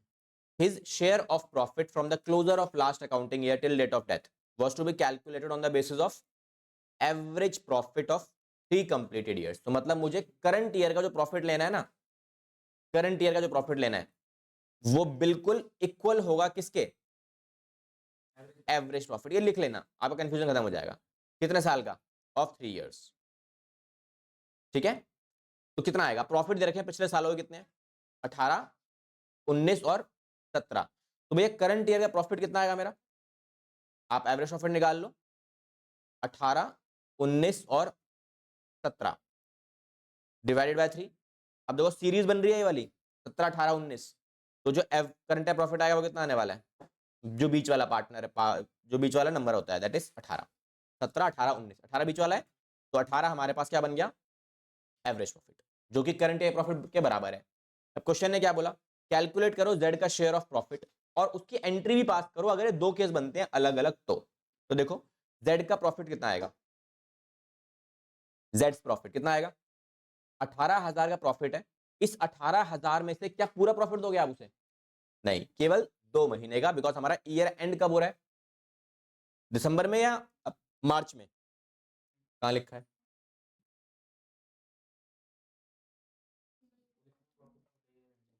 ईयर एंडेड, ये प्रॉफिट जो एंड ईयर एंड कब हो रहे हैं सबके, मार्च में हो रहे हैं ना, ठीक है। तो यहां से ही पता लग जाता है, या फिर अगर आपको ऐसे ईयर्स दिए हुए हैं, ये वाले ऐसे ईयर दिए ना, ये वाले, ये कौन से वाले ईयर होते हैं, फाइनेंशियल ईयर्स, मतलब अप्रैल से मार्च वाले, लेकिन अगर प्रॉफिट दिए होते आपको ऐसे 24, 25, 26 ऐसे ईयर दिए हुए, तो ये कौन सा ईयर है? Calendar year. दैट मींस यहाँ पे ईयर एंड कब होगा आपका? दिसंबर में एंड होगा। तो ये पॉइंट भी थोड़ा सा इंपॉर्टेंट है कि आपको ईयर की आइडेंटिफिकेशन होनी चाहिए कि कैसे आप आइडेंटिफाई करोगे। तो कितने महीने काम किया इसने हमारे साथ? 2 महीने।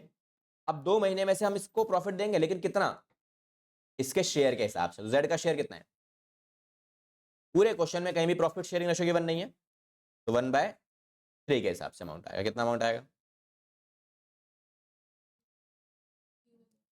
ठीक है, 3000, 1000, 1000। डन। अब ये पॉइंट यहां तक खत्म हुआ तो 1 नंबर का क्वेश्चन बनेगा, लेकिन क्वेश्चन एंट्री भी मांगी है। क्या बोला? फॉलोइंग केस है। पहला पॉइंट क्या है? Profit sharing ratio of remaining partners does not change. मतलब ओल्ड रेशियो क्या थी हमारी? 1, 1 और 1। नई रेशियो के बारे में क्वेश्चन ने क्या बोला कि पुराने पार्टनर्स जो प्रॉफिट शेयरिंग रेशियो है ना बदल नहीं रही है, सेम रह रही है। अब अगर सेम बनी मेरी एंट्रीज, तो क्या बनेगा मेरी एंट्री में? क्या एंट्री होगी फर्स्ट पॉइंट की? पीएनएल सस्पेंस अकाउंट डेबिट करोगे आप इसके अंदर। ठीक है, अमाउंट क्या आएगा? 2 जेड्स कैपिटल अकाउंट। बस जेड को पैसे देने, पीएनएल के नाम से ट्रांसफर कर दो, 1000 रुपए ट्रांसफर करो अकाउंट में, खत्म काम। लेकिन केस नंबर 2 थोड़ा सा डिफरेंट है। क्यों? क्योंकि केस नंबर 2 में क्वेश्चन ने क्या बोला है कि भैया नई रेशियो बदल गई है, रिमेनिंग पार्टनर से कितनी हो गई है? 3:2 हो गई है। तो मुझे क्या करना पड़ेगा इसमें? अब मुझे वर्किंग नोट बनाना पड़ेगा।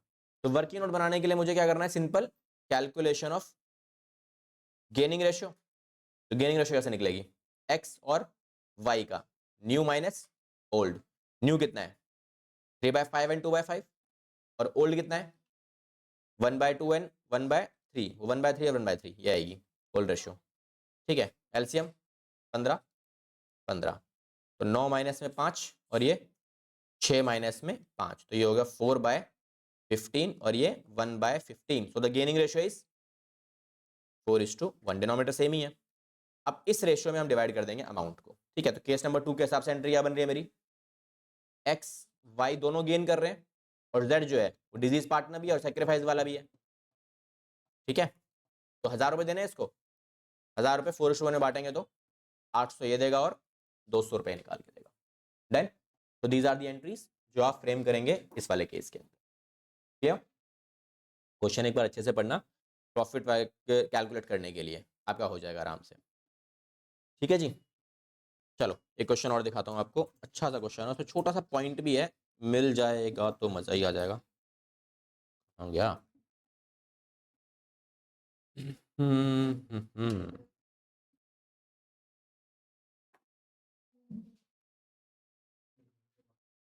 चलो भाई, इस वाले क्वेश्चन में ना मुझे प्रॉफिट निकाल के दिखाओ बस, केवल प्रॉफिट।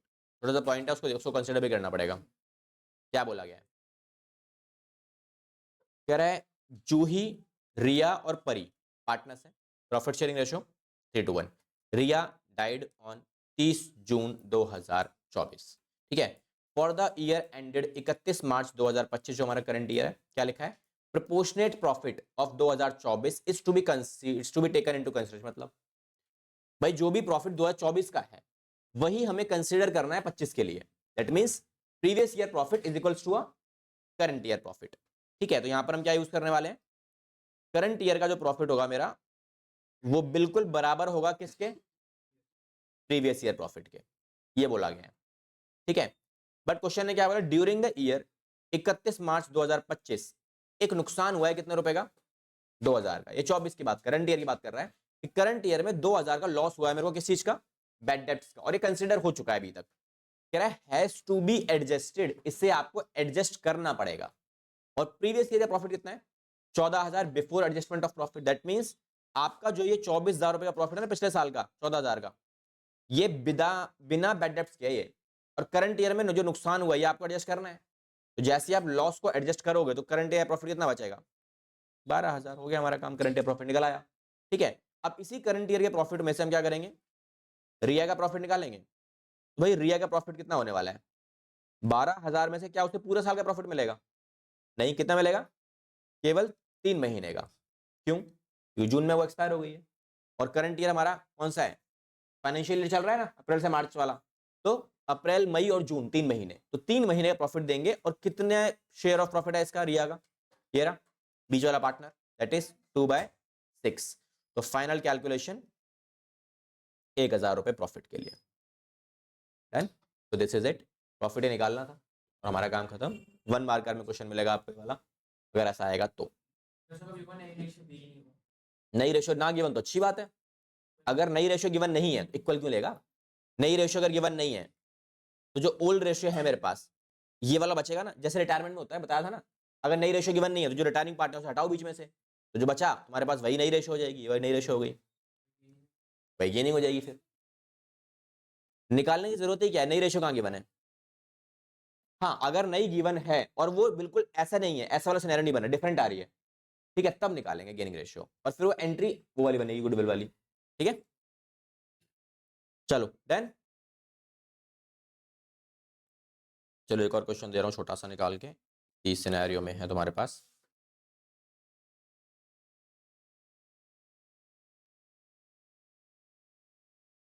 इसका आंसर निकालो सारे फटाफट। 1 मार्कर का है, 2 मिनट में निकलना चाहिए, 2 मिनट ज़्यादा टाइम होता है इसके लिए, 2 मिनट मिलेंगे आपको 1 नंबर के लिए।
आ गया, चलो। एंट्री मांगी थी तो एंट्री आपने कंप्लीट कर लिया, 3 मार्क का क्वेश्चन बनेगा आराम से। ठीक है, क्वेश्चन ने क्या बोला है, 30 जून को एक्सपायर हुआ।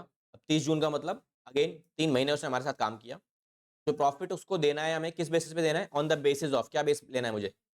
Average of 3 completed years before the death, और पिछले 3 सालों के प्रॉफिट्स आपको ऑलरेडी गिवन है। तो यहाँ से अगर आप एवरेज देखो तो ये मिलेगा सीधा सीधा। अगर 1 मार्कर में आता तो पूरा कैलकुलेशन दिखाने की जरूरत ही नहीं है, शॉर्ट फॉर्म में निकालो सीधा, आपको एवरेज प्रॉफिट मिल गया 1,20,000 रुपए का। क्वेश्चन में शेयर ऑफ प्रॉफिट क्या है उसका, गिवन नहीं है, तो 1/3 करेंगे। कितने महीने उसने हमारे साथ काम किया?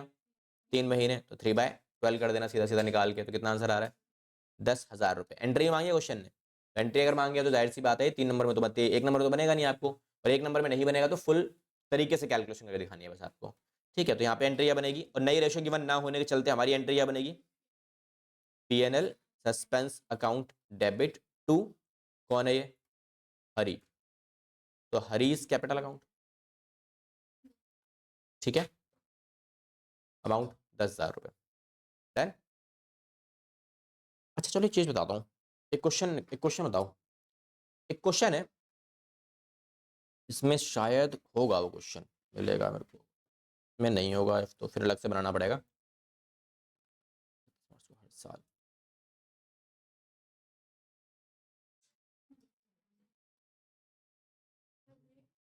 हाँ, कितना टाइम हो गया? 9-10 मिनट बाद, 8:30 ही हो। क्लास कौन सी 9 बजे स्टार्ट हुई है? मैंने जरूर 9 बजे स्टार्ट किया, हाँ मैं लेट आया, सही तो 2 मिनट लेट था उसमें, 2 मिनट पहले ले लेना, 10:28 पे ले लेना। अच्छा इसमें वो क्वेश्चन गिवन नहीं है, मैं क्वेश्चन बना के दे देता हूँ। देखो एक क्वेश्चन है, यहाँ पर पार्टनर्स बोल रहे हैं एक्स वाई और जेड हमारे पास पार्टनर्स हैं, इनके बीच का प्रॉफिट शेयरिंग रेशियो है 3:1। ठीक है, क्वेश्चन ने बोला जेड की डेथ हो जाती है भाई साहब, जेड ने मर लिए, कब? 31 मार्च को 2025 में। ठीक है, करंट ईयर प्रॉफिट हमारे को क्वेश्चन में दिया हुआ है दैट इज 1,06,000 है ना, ये 1,80,000 का। आपका काम कैलकुलेट जेड का शेयर ऑफ प्रॉफिट कैलकुलेट करो, ठीक है, एंड जनरल एंट्री निकालो। ये दो चीजें करनी है।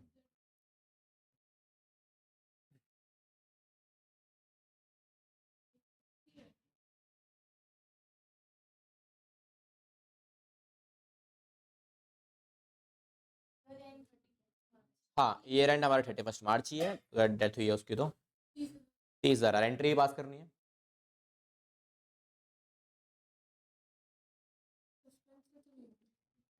डालो जिससे भी होगी, जो आपको समझ में आता है। चलो बढ़िया, एक का तो हो गया, बाकी बताओ।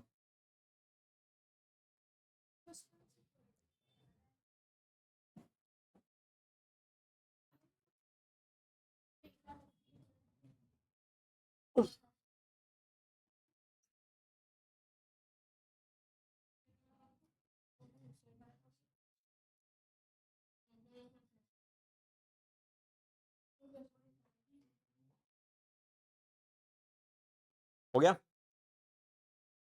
चलो तो सॉल्यूशन दिखाऊं। देखो जेड का प्रॉफिट कितना होगा, तो जेड का प्रॉफिट यहाँ पे निकालने के लिए मुझे कोई टाइम फ्रेम लगाने की जरूरत तो नहीं है। करंट ईयर में काम किया और करंट ईयर में जो भी हमने कमाया वो पूरा पैसा इसको मिलेगा, जो पार्टनर एक्सपायर हुआ है 30,000 रुपए का अमाउंट, ठीक है। अब एंट्री क्या बनेगी, जनरल एंट्री। जर्नल एंट्री बनाते टाइम ये एक छोटा सा पॉइंट ध्यान रखना कि यहाँ पर आप अपने पास सस्पेंस अकाउंट का यूज नहीं करोगे। क्यों नहीं करना, बिकॉज हमारा ईयर खत्म हो चुका है और हमने अपने करंट ईयर की प्रॉफिट की कैलकुलेशन कर ली है। तो करंट ईयर का प्रॉफिट डिवाइड किया जाता है वाया पीएनएल एप्रोप्रिएशन अकाउंट, ये बनाते हो ना आप फर्स्ट चैप्टर के अंदर। तो इसके हिसाब से ही हम सबको प्रॉफिट बांटेंगे, ठीक है। और पैसा इस बार सबको मिलेगा पीएनएल एप्रोप्रिएशन का, ऐसा नहीं कि इस बार जेड को निकाल के दे दोगे आप, ठीक है। तो फुल अमाउंट आप ट्रांसफर करोगे। कितने कितने अमाउंट आने वाली है, इसकी आएगी 30,000 रुपए, इसकी आएगी 60,000, इसकी आएगी 90,000। जेड के शेयर के प्रॉफिट की नहीं, आपको जनरल एंट्री में ये कहां लिखा है, केवल इसके प्रॉफिट की मांगी गई है। जब आप लास्ट ईयर का लास्ट में प्रॉफिट डिस्ट्रीब्यूट मारोगे तो केवल जेड को थोड़ी दोगे, सभी को दोगे ना प्रॉफिट तो, ठीक है। तो सभी के प्रॉफिट की एंट्री मारनी, सबके अमाउंट में सबके अकाउंट में पैसा ट्रांसफर मार दो आप। डन, तो दिस इज इट, ये हमारे पास एंट्रीज हो गई फ्रेम, ठीक है जी। चलो इसके बाद नेक्स्ट हमारे पास आता है सेल्स बेसिस वाला टॉपिक, ठीक है। ये मैं थोड़ा ब्रेक के बाद करेंगे, अभी तुम ब्रेक ले लो, तुम बिखर जाओगे वरना खा रहे। सेल्स बेसिस करेंगे इसके बाद थोड़ी देर में, and that break is up to just 10:45, ठीक है। 20 मिनट का ब्रेक है, 10:45 पे दोबारा से स्टार्ट करेंगे। और मैं कर दूंगा, आ गए नहीं आए।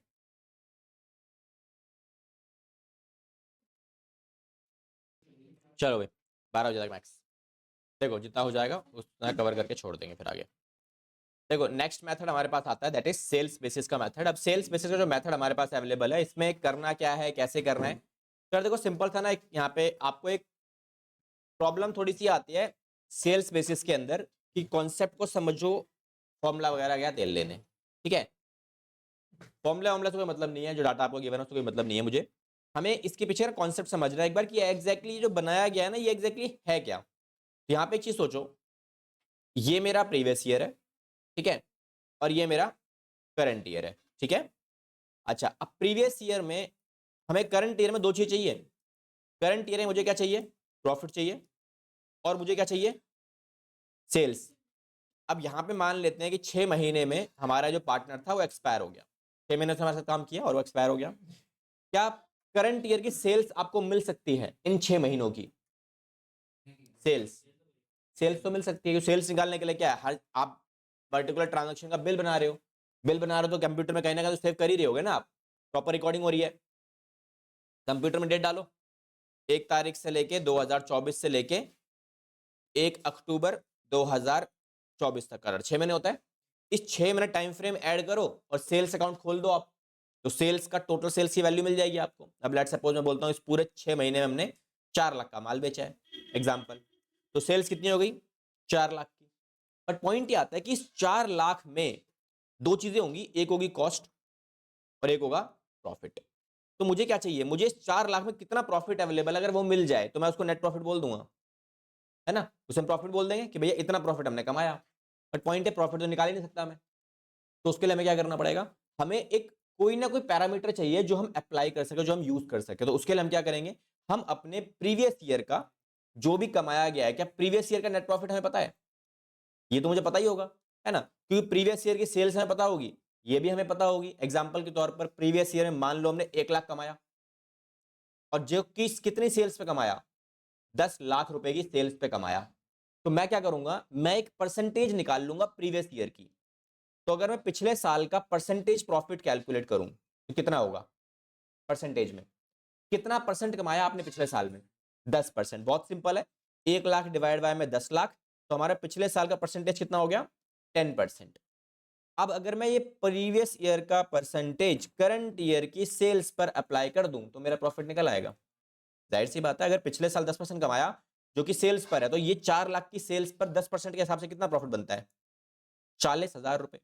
हो गया मेरा काम, देन प्रॉफिट मिल गया ना। अब एग्जाम में क्वेश्चन में क्या बोलेगा आपको, एग्जाम बोला भाई इस प्रॉफिट में से जो पार्टनर की डेथ हो गई है उसका कितना पैसा बनता है, इसमें से निकाल लोगे आप, कैसे निकालोगे भाई, डाटा दे रखा होगा ना, कितना उसका शेयर है। अब मान लो शेयर उसका दे रखा है 2:1 का शेयर दिया हुआ, ये पार्टनर एक्सपायर हो गया मेरा, तो इसका शेयर कितना बनता है, 1/5 बनता है ना, ये वाला शेयर लास्ट वाले का 1/5 बनेगा, तो कितना पैसा बनता है उसका, 8,000 रुपए। हो गया हमारा क्वेश्चन सॉल्व।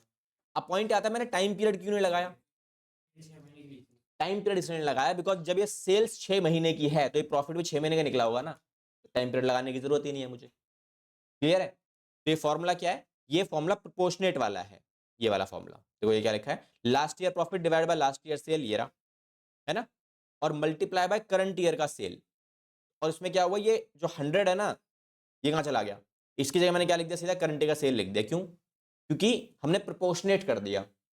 प्रोपोर्शनेट का मतलब क्या होता है, 1 लाख रुपए कमाए 10 लाख की सेल पर, तो 4 लाख में कितना कमाए, प्रोपोर्शनेट होता है ना, ऐसे निकालते हो आप कि अगर एक कमाया 10 पे तो 4 पे कितना कमाया, हो गया हमारा पार्ट सीधा सीधा। तो ये ऐसे भी निकाल लोगे आप।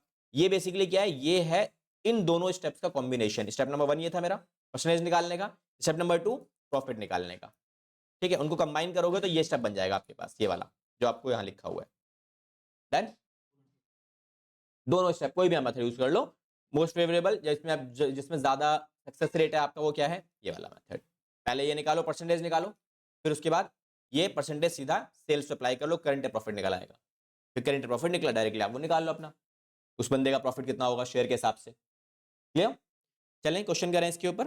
तो क्वेश्चन हमें कैसे करना है, अब कभी कभार कुछ क्वेश्चन ऐसे होते हैं जहां पर ना ये percentage of profit on sale, ये वाला सेक्शन है 10% वाला, ये क्वेश्चन गिवन करके देगा आपको। कुछ क्वेश्चन है ऐसे, एक या दो क्वेश्चन आई थिंक गिवन है। ठीक है, ऐसे क्वेश्चन होते हैं अपने पास, गिवन करके मिल जाएंगे। इस पर्टिकुलर सिनेरियो में 2 क्वेश्चन है हमारे पास बहुत अच्छे से, इसी टॉपिक से, और मैक्सिमम एग्जाम में देखने को मिल जाता है, 3-3 नंबर में भी आता है इसका क्वेश्चन आपका, जिसमें आपको प्रॉफिट की कैलकुलेशन भी करनी पड़ेगी, एंट्री भी करनी पड़ेगी। ठीक है, 1 मार्कर में भी आएगा, है वही वाला क्वेश्चन, इसके अंदर 2 क्वेश्चन है वैसे, इसमें से एक क्वेश्चन वही वाला है। ठीक है, चलो क्वेश्चन में देखते हैं, क्वेश्चन में नजर डालते हैं सीधा, क्वेश्चन हमारे पास किस तरीके से बनते हैं इसके। तो देखो भाई, तो ये हमारे कुछ क्वेश्चंस हैं जहां पर हम सेल्स बेसिस को फॉलो करते हुए अपने कैलकुलेशंस करेंगे प्रॉफिट के लिए। ठीक है,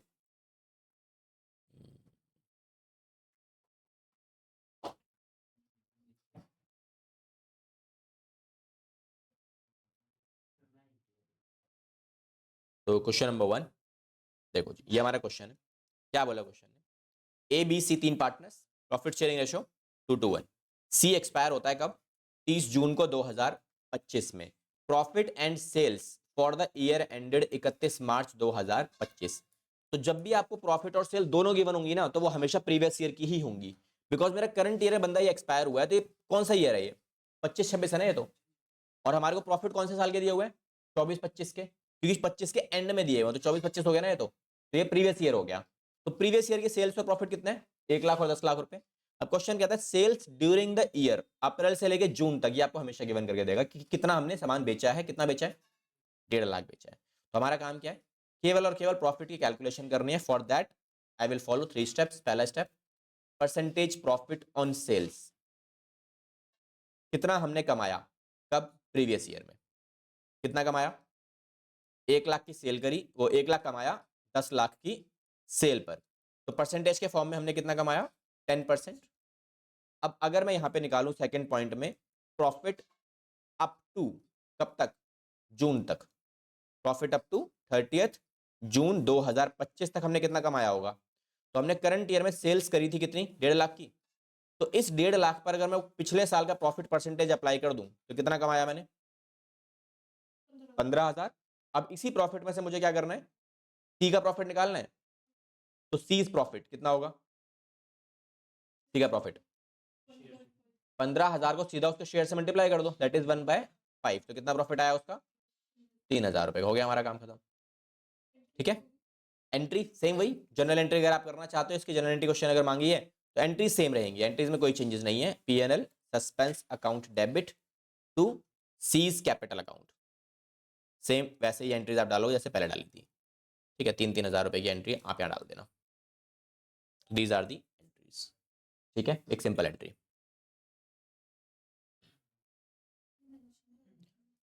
नरेशन इसमें आती है being profit credited, being profit credited to C's capital account, किसी के कैपिटल अकाउंट में हमने उसका प्रॉफिट ट्रांसफर कर दिया। ठीक है, तो ये हम एंट्रीज पास कर देंगे। चलो एक क्वेश्चन प्रैक्टिस मटेरियल आप लोगों के लिए। ठीक है, क्वेश्चन दे रहा हूं, पहले लिख लो, सारे सबने लिख लिया होगा तो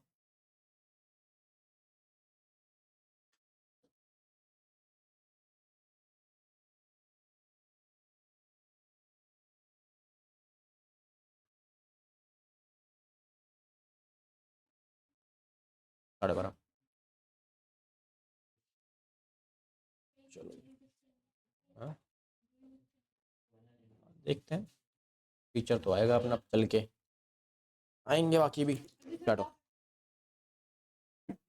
12:30 है ना, 12:30 तो सो के उठ ही जाएंगे क्या, नहीं अरे क्या तुम्हारे अकाउंट्स 12 बजे तक है, मैथ्स की क्लास की बात हो रही है, मैथ के 12:30 तक है, अकाउंट्स 12 बजे तक छोड़ दो, टेंशन ना लो। ठीक है, आज खत्म तो नहीं होगा डेथ हमारा, लेकिन जितना हो पाएगा उतना कवर कर ले, कोई बात नहीं। ठीक है, ये निकालो इसका आंसर,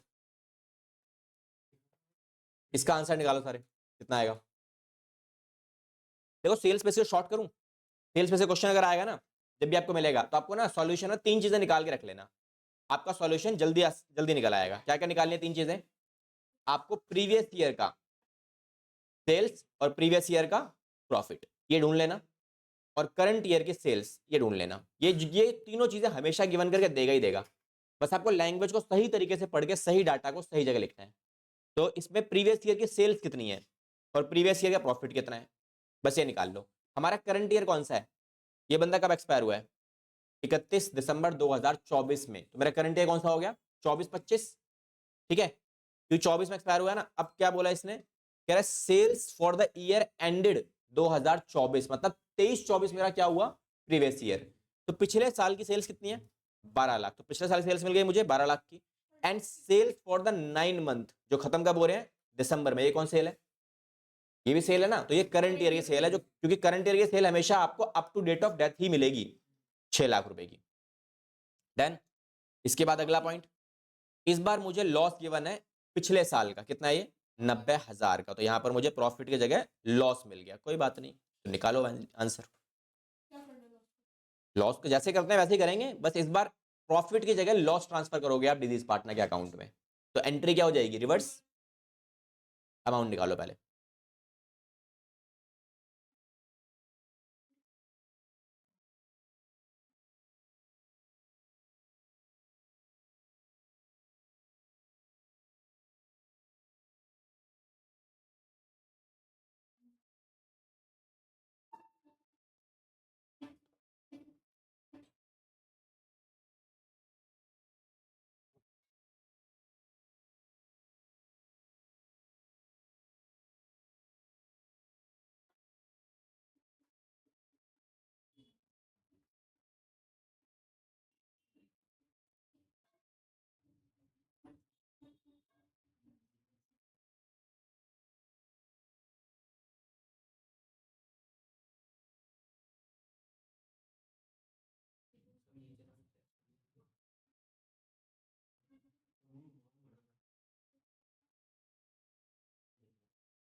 आया 45,000 क्या आया प्रॉफिट। हाँ, तो करंट ईयर लॉस कैसे निकालोगे आप? प्रोपोर्शनेट मेथड यूज कर लो। कैसे निकलेगा? पिछले साल हमने कितना कमाया? 90,000 लॉस कमाया। कितने की सेल्स पर कमाया लॉस आपने? 12 लाख की सेल पर। तो करंट ईयर की सेल्स कितनी है? 6 लाख की है। तो 6 लाख में कितना कमाओगे आप लॉस? ये तो डायरेक्टली कट रहा है 2 से, और ये कट के 45। तो मतलब करंट ईयर का लॉस कितना आया? 45,000। अब इस लॉस में से जो पार्टनर एक्सपायर हुआ है विच इज परम, तो परम का लॉस कितना होगा? परम बीच वाला पार्टनर है, उसके प्रॉफिट शेयरिंग रेशियो के हिसाब से 2/6 का उसको शेयर मिलेगा, दैट इज 15,000। अब इस क्वेश्चन में चेक करो, नई रेशियो गिवन है? नई रेशियो गिवन नहीं है, तो जनरल एंट्री क्या बनेगी मेरी? Param's capital account debit to PNL suspense account. ठीक है, क्योंकि साल के बीच में एक्सपायर हो रहा है वो सस्पेंस ही आएगा फिर। तो अमाउंट 15,000 रुपए का हम उसके अकाउंट में ट्रांसफर करके इसे बैलेंस आउट कर देंगे, हमारा काम खत्म। ठीक है,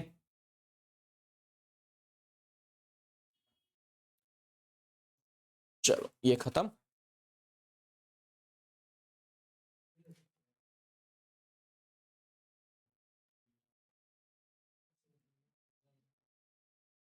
नेक्स्ट क्वेश्चन, ये बढ़िया क्वेश्चन है। ठीक है, अब इस क्वेश्चन में देखो क्या क्या चीजें गिवन है। एक क्वेश्चन और था, वो ढूंढना पड़ेगा, पता नहीं कहाँ मिलेगा। देखते हैं, मिल जाएगा वैसे तो, प्रीवियस उसमें डाल रखा होगा मैंने एमसीक्यूज में। देखो क्या लिखा है। आभा, बीना और चंदा पार्टनर्स हैं। प्रॉफिट शेयरिंग रेशियो 5:3 दिया हुआ है। आभा की डेथ हो जाती है कब?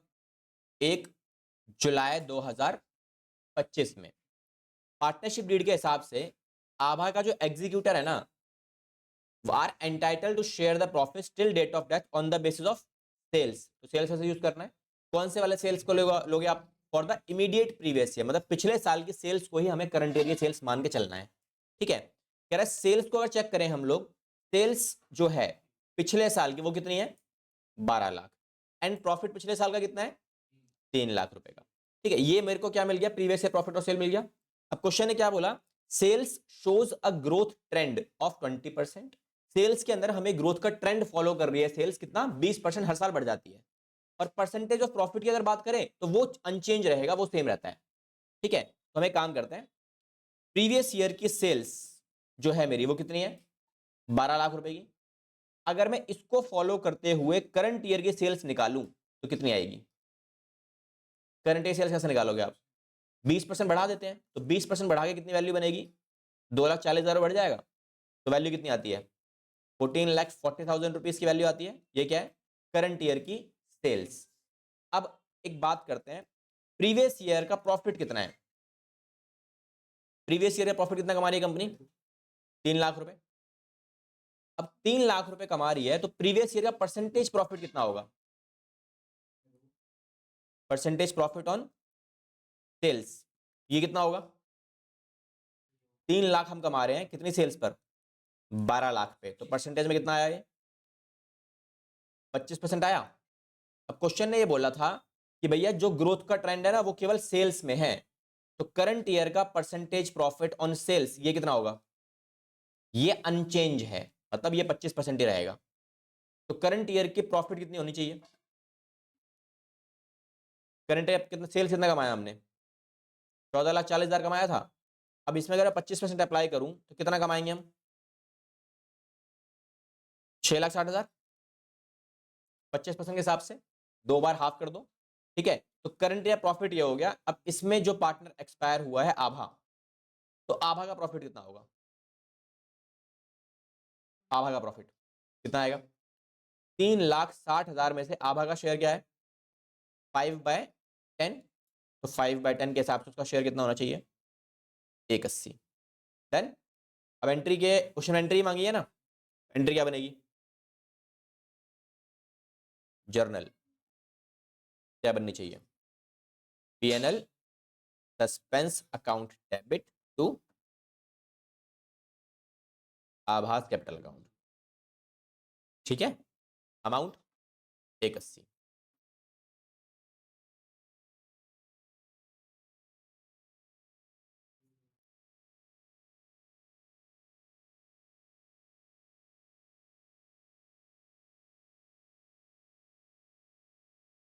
तो ये लिखो सारे, फिर उसके बाद एक क्वेश्चन और है इसका, अच्छा सा क्वेश्चन है, वो वाला भी ढूंढना पड़ेगा, पता नहीं कहाँ पड़ा होगा। क्या क्या बताऊं?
हो गया?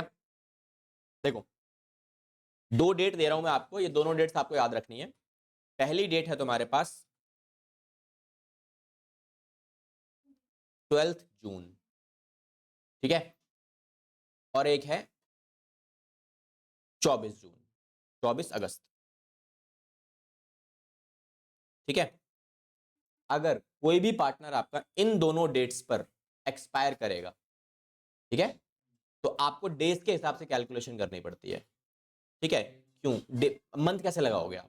क्योंकि जो ये 3/12 लगा रहे हो, उसका मतलब क्या है, पूरे 3 महीने काम किया उसने हमारे साथ, बट यहाँ पे तो बीच में एक्सपायर हो रहा है ना, तो पूरा महीना तो है ही नहीं कोई आपके पास। तो यहाँ पर इस बार आप क्या करोगे, नीचे 365 के हिसाब से काम करोगे। तो मुझे डेट्स कैलकुलेट करने पड़ते हैं यहां तक के। तो ये डेट्स की इंपॉर्टेंट क्यों है? क्योंकि इस डेट तक आप जब कैलकुलेशन करोगे ना, 1 अप्रैल से लेके 12 जून तक, तो जो आपका टाइम फ्रेम बनता है वो एग्जैक्टली ये बनेगा 73। और 73 क्यों बन रहा है, उसके लिए इंपॉर्टेंट क्यों है कि 73 एग्जैक्टली डिविजिबल है इसमें 5 से, तो ये कैलकुलेशन 1/5 बन जाती है, ठीक है। और ये अगर डेट आती है तो ये एग्जैक्टली नंबर ऑफ डेज यहां पे बनेंगे 73 और यहां बनेंगे 146, ठीक है। और अगर 146 आते हैं तो ये भी एग्जैक्टली डिविजिबल है 73 से, ये 2/5 बनता है, ठीक है। बट इसके अलावा भी अगर कुछ और डेट आ जाती है, क्योंकि पॉसिबिलिटी मैक्सिमम तो यार यही दो डेट मिलेंगी, इसके अलावा अगर अतरंगी डेट मिल गए तो क्या करोगे आप? तो आप खुद से कैलकुलेट कर लेना, ऐसी कोई प्रॉब्लम नहीं है, ठीक है। वैसे तो मैक्सिमम यही मिलेंगे आपको, और अगर खुद से कैसे कैलकुलेट करना है, जैसे मैंने आपको दे दिया यहाँ पे, लेट्स सपोज 18 सितंबर दे दिया आपको, तो क्या करोगे आप? मंथ कैसे काउंट करोगे? अप्रैल के कितने महीने? 30, 31 के, और मई के 31, जून के 30, जुलाई के 31, अगस्त के 31, ये ध्यान रखना। जुलाई और अगाबी के ये नहीं आते तो ये मुट्ठी वाला याद है ना ये, हाँ बस वही करना है। कितने हो गए? अगस्त। सितंबर के कितने दिन? केवल और केवल 18 दिन, बस। अब इसको आप क्लब करो और आपका टोटल निकल के आ जाएगा नंबर ऑफ डेज यहाँ पे, ठीक है। इतने डेज इसने हमारे साथ काम किया, डिवाइड बाय में 365 आप यूज करोगे for the calculation of share of profit. Done, ठीक है। तो ऐसे आपको कैलकुलेशन कर लेनी है। अगर ये वाला डेट भूल भी जाओ तो ऐसे निकाल लेना बस, ठीक है भाई। नंबर ऑफ डेज के हिसाब से बस महीने पता होने चाहिए, कौन से महीने में कितना कितना डेट्स आपके पास होते हैं, नंबर ऑफ डेज। चलो आगे चलते हैं अब सीधा थोड़े से क्वेश्चंस पे, जहां पर ना गुडविल का क्वेश्चन एक बन जाता है। चलो सीधा क्वेश्चंस पे आ जाते हैं सीधा। देखो क्वेश्चन में क्या लिखा है, इसका एमसीक्यू क्वेश्चन है। कह रहा है निकू, माला और ऋतु पार्टनर्स हैं, प्रॉफिट शेयरिंग रेशियो कितना है 5:3। निकू की डेथ होती है कब, 30 सितंबर 2023 में। कितने दिन काम किया, 6 महीने। डेट याद रखना, डेट से बताना आपको। देखिए कॉमर्स में आए हो यार, 2 साल हो गए अकाउंट्स पढ़ते पढ़ते, तो आपको डेट से पता लग जाना चाहिए कितने महीने हुए। उसके बाद क्या लिखा है, the deceased partner are entitled to share the profits up to date of death. किस बेसिस पे, प्रीवियस ईयर के प्रॉफिट के हिसाब से आपको प्रॉफिट की कैलकुलेशन करनी है। और प्रीवियस ईयर प्रॉफिट कितना है 80,000। कितना आएगा, निक्कू का प्रॉफिट कितना आएगा, 1 मिनट निकालो, 1 मिनट में निकलना चाहिए ना आंसर।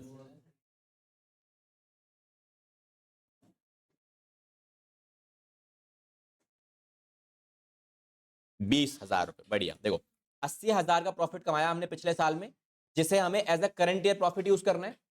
और 80,000 में कितना शेयर निक्कू का बनता है, 5/10। लेकिन पूरे साल का तो देंगे नहीं हम उसे, हम देंगे 6 महीने का, तो 6/12। तो एग्जैक्टली ये वैल्यू बनती है तुम्हारे पास कितनी, 20,000 रुपये। तो फाइनल आंसर डन। चलो नेक्स्ट निकालो, क्या निकालना है, तो न्यू प्रॉफिट शेयरिंग रेशियो निकालनी है। अब न्यू प्रॉफिट शेयरिंग रेशियो निकालने के लिए कुछ नया नहीं है, रिटायरमेंट में सीख चुके हो ना आप, जो रिटायरमेंट में कॉन्सेप्ट है वही same new profit sharing ratio के लिए डेथ में भी है।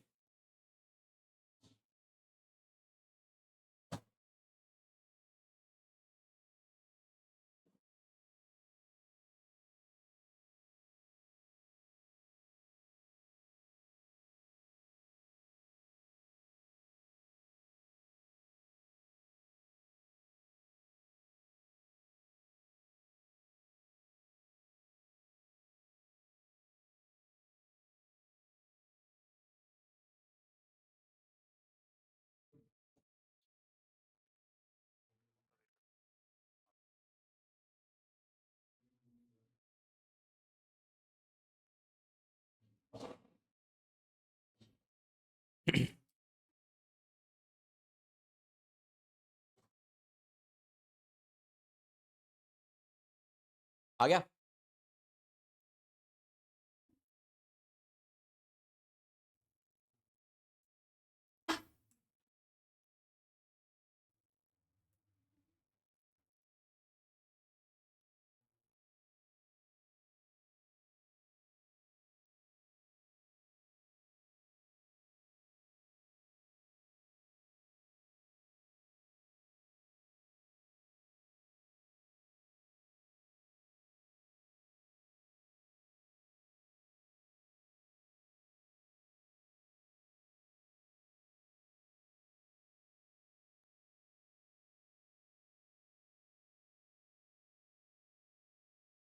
देखो कैसे करेंगे, सिंपल है।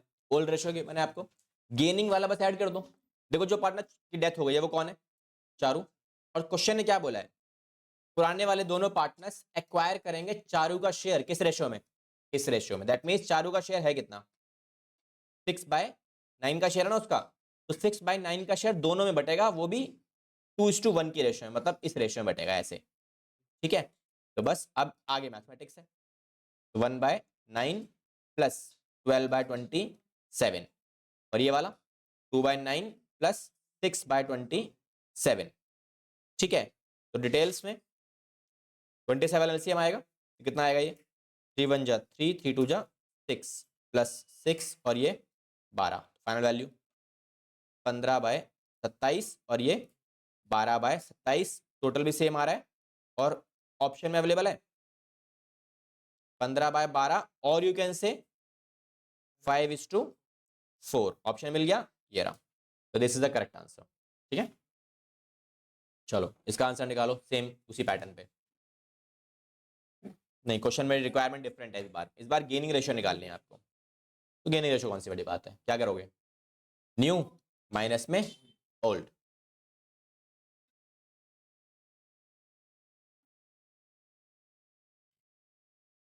ये सारे प्रीवियस ईयर वाले क्वेश्चन हैं। तो 1 मार्क वाले क्वेश्चन आप आराम से कर लोगे। अब जो बड़े क्वेश्चन बचेंगे वो नेक्स्ट क्लास से स्टार्ट हो जाएंगे सारे।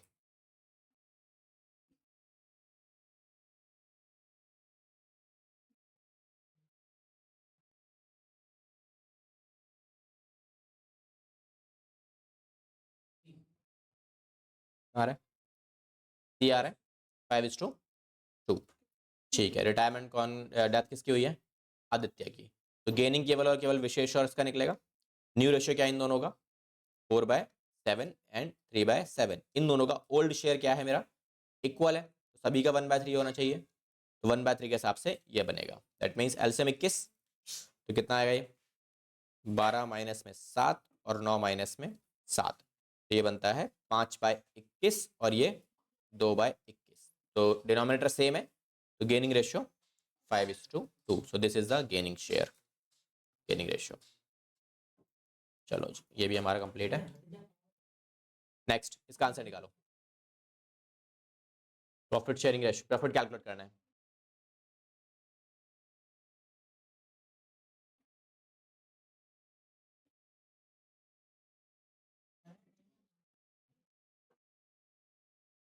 प्रॉफिट निकालना है आपको कि कितना प्रॉफिट आप ट्रांसफर करोगे सुकृतीज के कैपिटल अकाउंट में।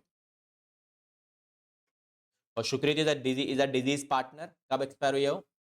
30 जून 2023 में।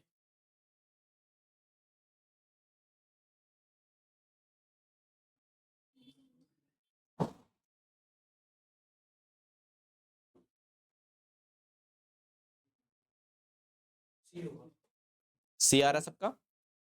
बी आ रहा है? देखो भाई कॉन्फ्लिक्ट आ रहा है, कॉन्फ्लिक्ट आ रहे हैं भाई।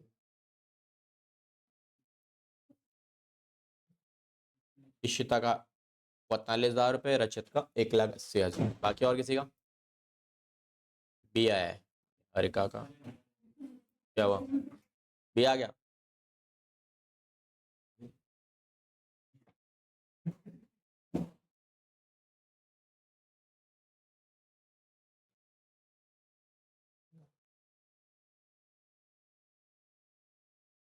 देखो क्वेश्चन ने क्या बोला है कि हम जो भी पार्टनर की डेथ होती है उसको प्रॉफिट देंगे किस बेसिस पे?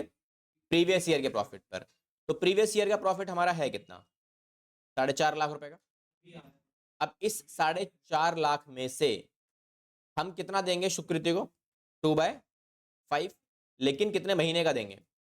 केवल 3 महीने का, दैट इज 3/12। कितनी वैल्यू आ रही है? बी 45,000 रुपए। ठीक है, 4 दो 10 से डिवाइड कर दो, सीधा सीधा बी आएगा आंसर। तो बी हमारा करेक्ट आंसर हो गया, 45,000 रुपए। चलो जी, अब आ जाओ सीधा नेक्स्ट पार्ट के ऊपर। देखो गुडविल वाला पार्ट। अब देखो गुडविल के लिए ट्रीटमेंट ऑफ गुडविल मैंने आपको चैप्टर में नहीं कराया। रीजन क्या है उसका? सेम है यार, बिल्कुल रिटायरमेंट की तरह डिट्टो सेम।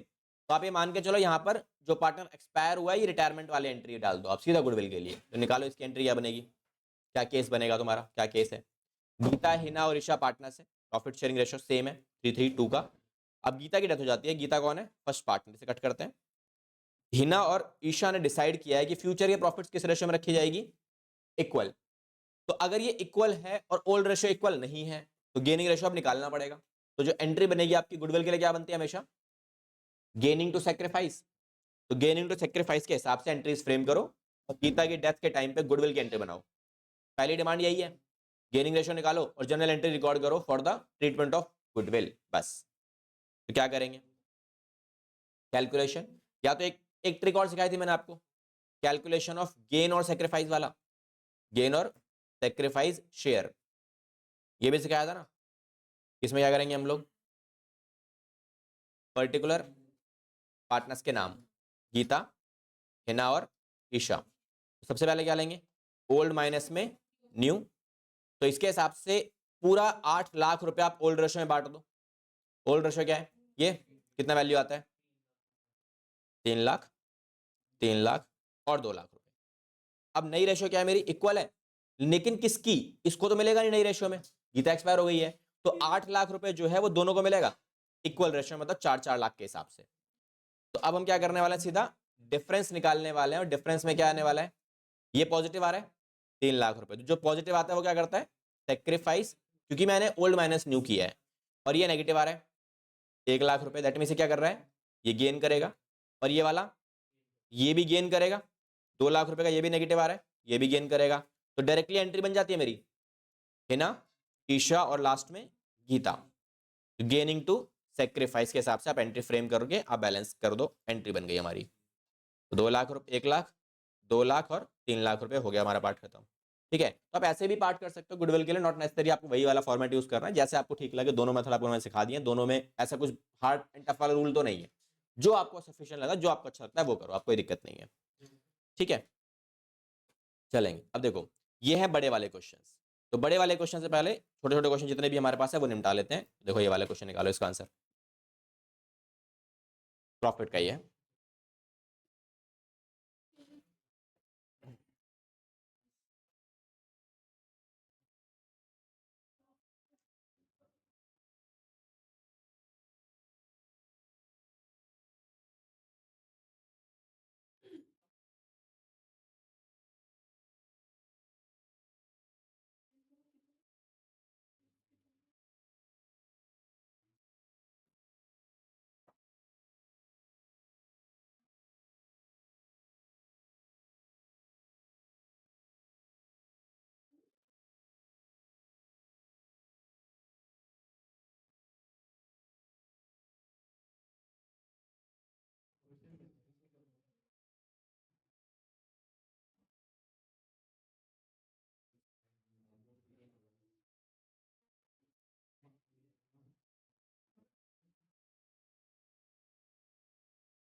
आ गया,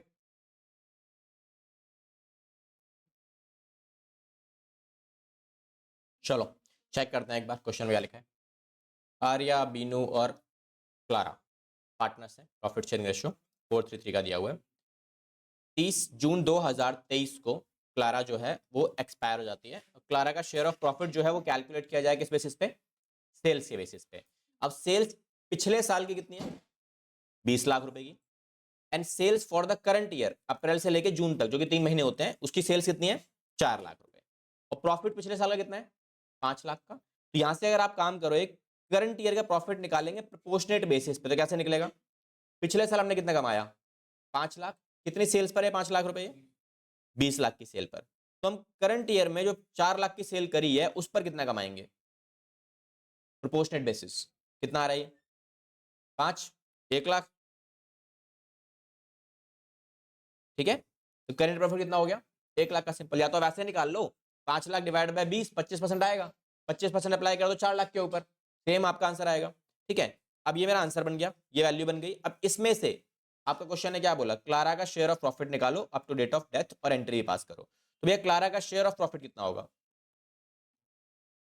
तो क्लारा प्रॉफिट कितना बनेगा, 1 लाख रुपए में से उसका शेयर कितना है, 3/10, 3/10 के हिसाब से 30,000 रुपए, टाइम फ्रेम नहीं लगाएंगे, सेल्स बेसिस है इसलिए। अब उसके बाद सीधा एंट्री पास करनी है, तो जनरल एंट्री क्या बनेगी, क्वेश्चन में कहीं पर भी न्यू रेशियो गिवन नहीं है, और अगर न्यू रेशियो गिवन नहीं है तो वी विल कंसीडर कि ओल्ड रेशियो भी न्यू रेशियो के बिल्कुल बराबर आएगी। तो PNL suspense account debit and to Clara's capital account amount, exactly 30,000 रुपए का अमाउंट बन जाता है तुम्हारा, ये वैल्यू आ गई। लो जी, क्या लिखोगे आप, being profit credited, being profit to Clara's capital account. ठीक है जी, ये हमारा क्वेश्चन भी कवर हो गया। 3 मार्क, 3 मार्कर में आराम से क्वेश्चन मिलेगा आपको। ठीक है, अब ये बड़े क्वेश्चन ही बचे हैं आई गेस हमारे पास। ठीक है, बाकी नेक्स्ट क्लास में स्टार्ट कराऊंगा, बड़े क्वेश्चन ही इसलिए।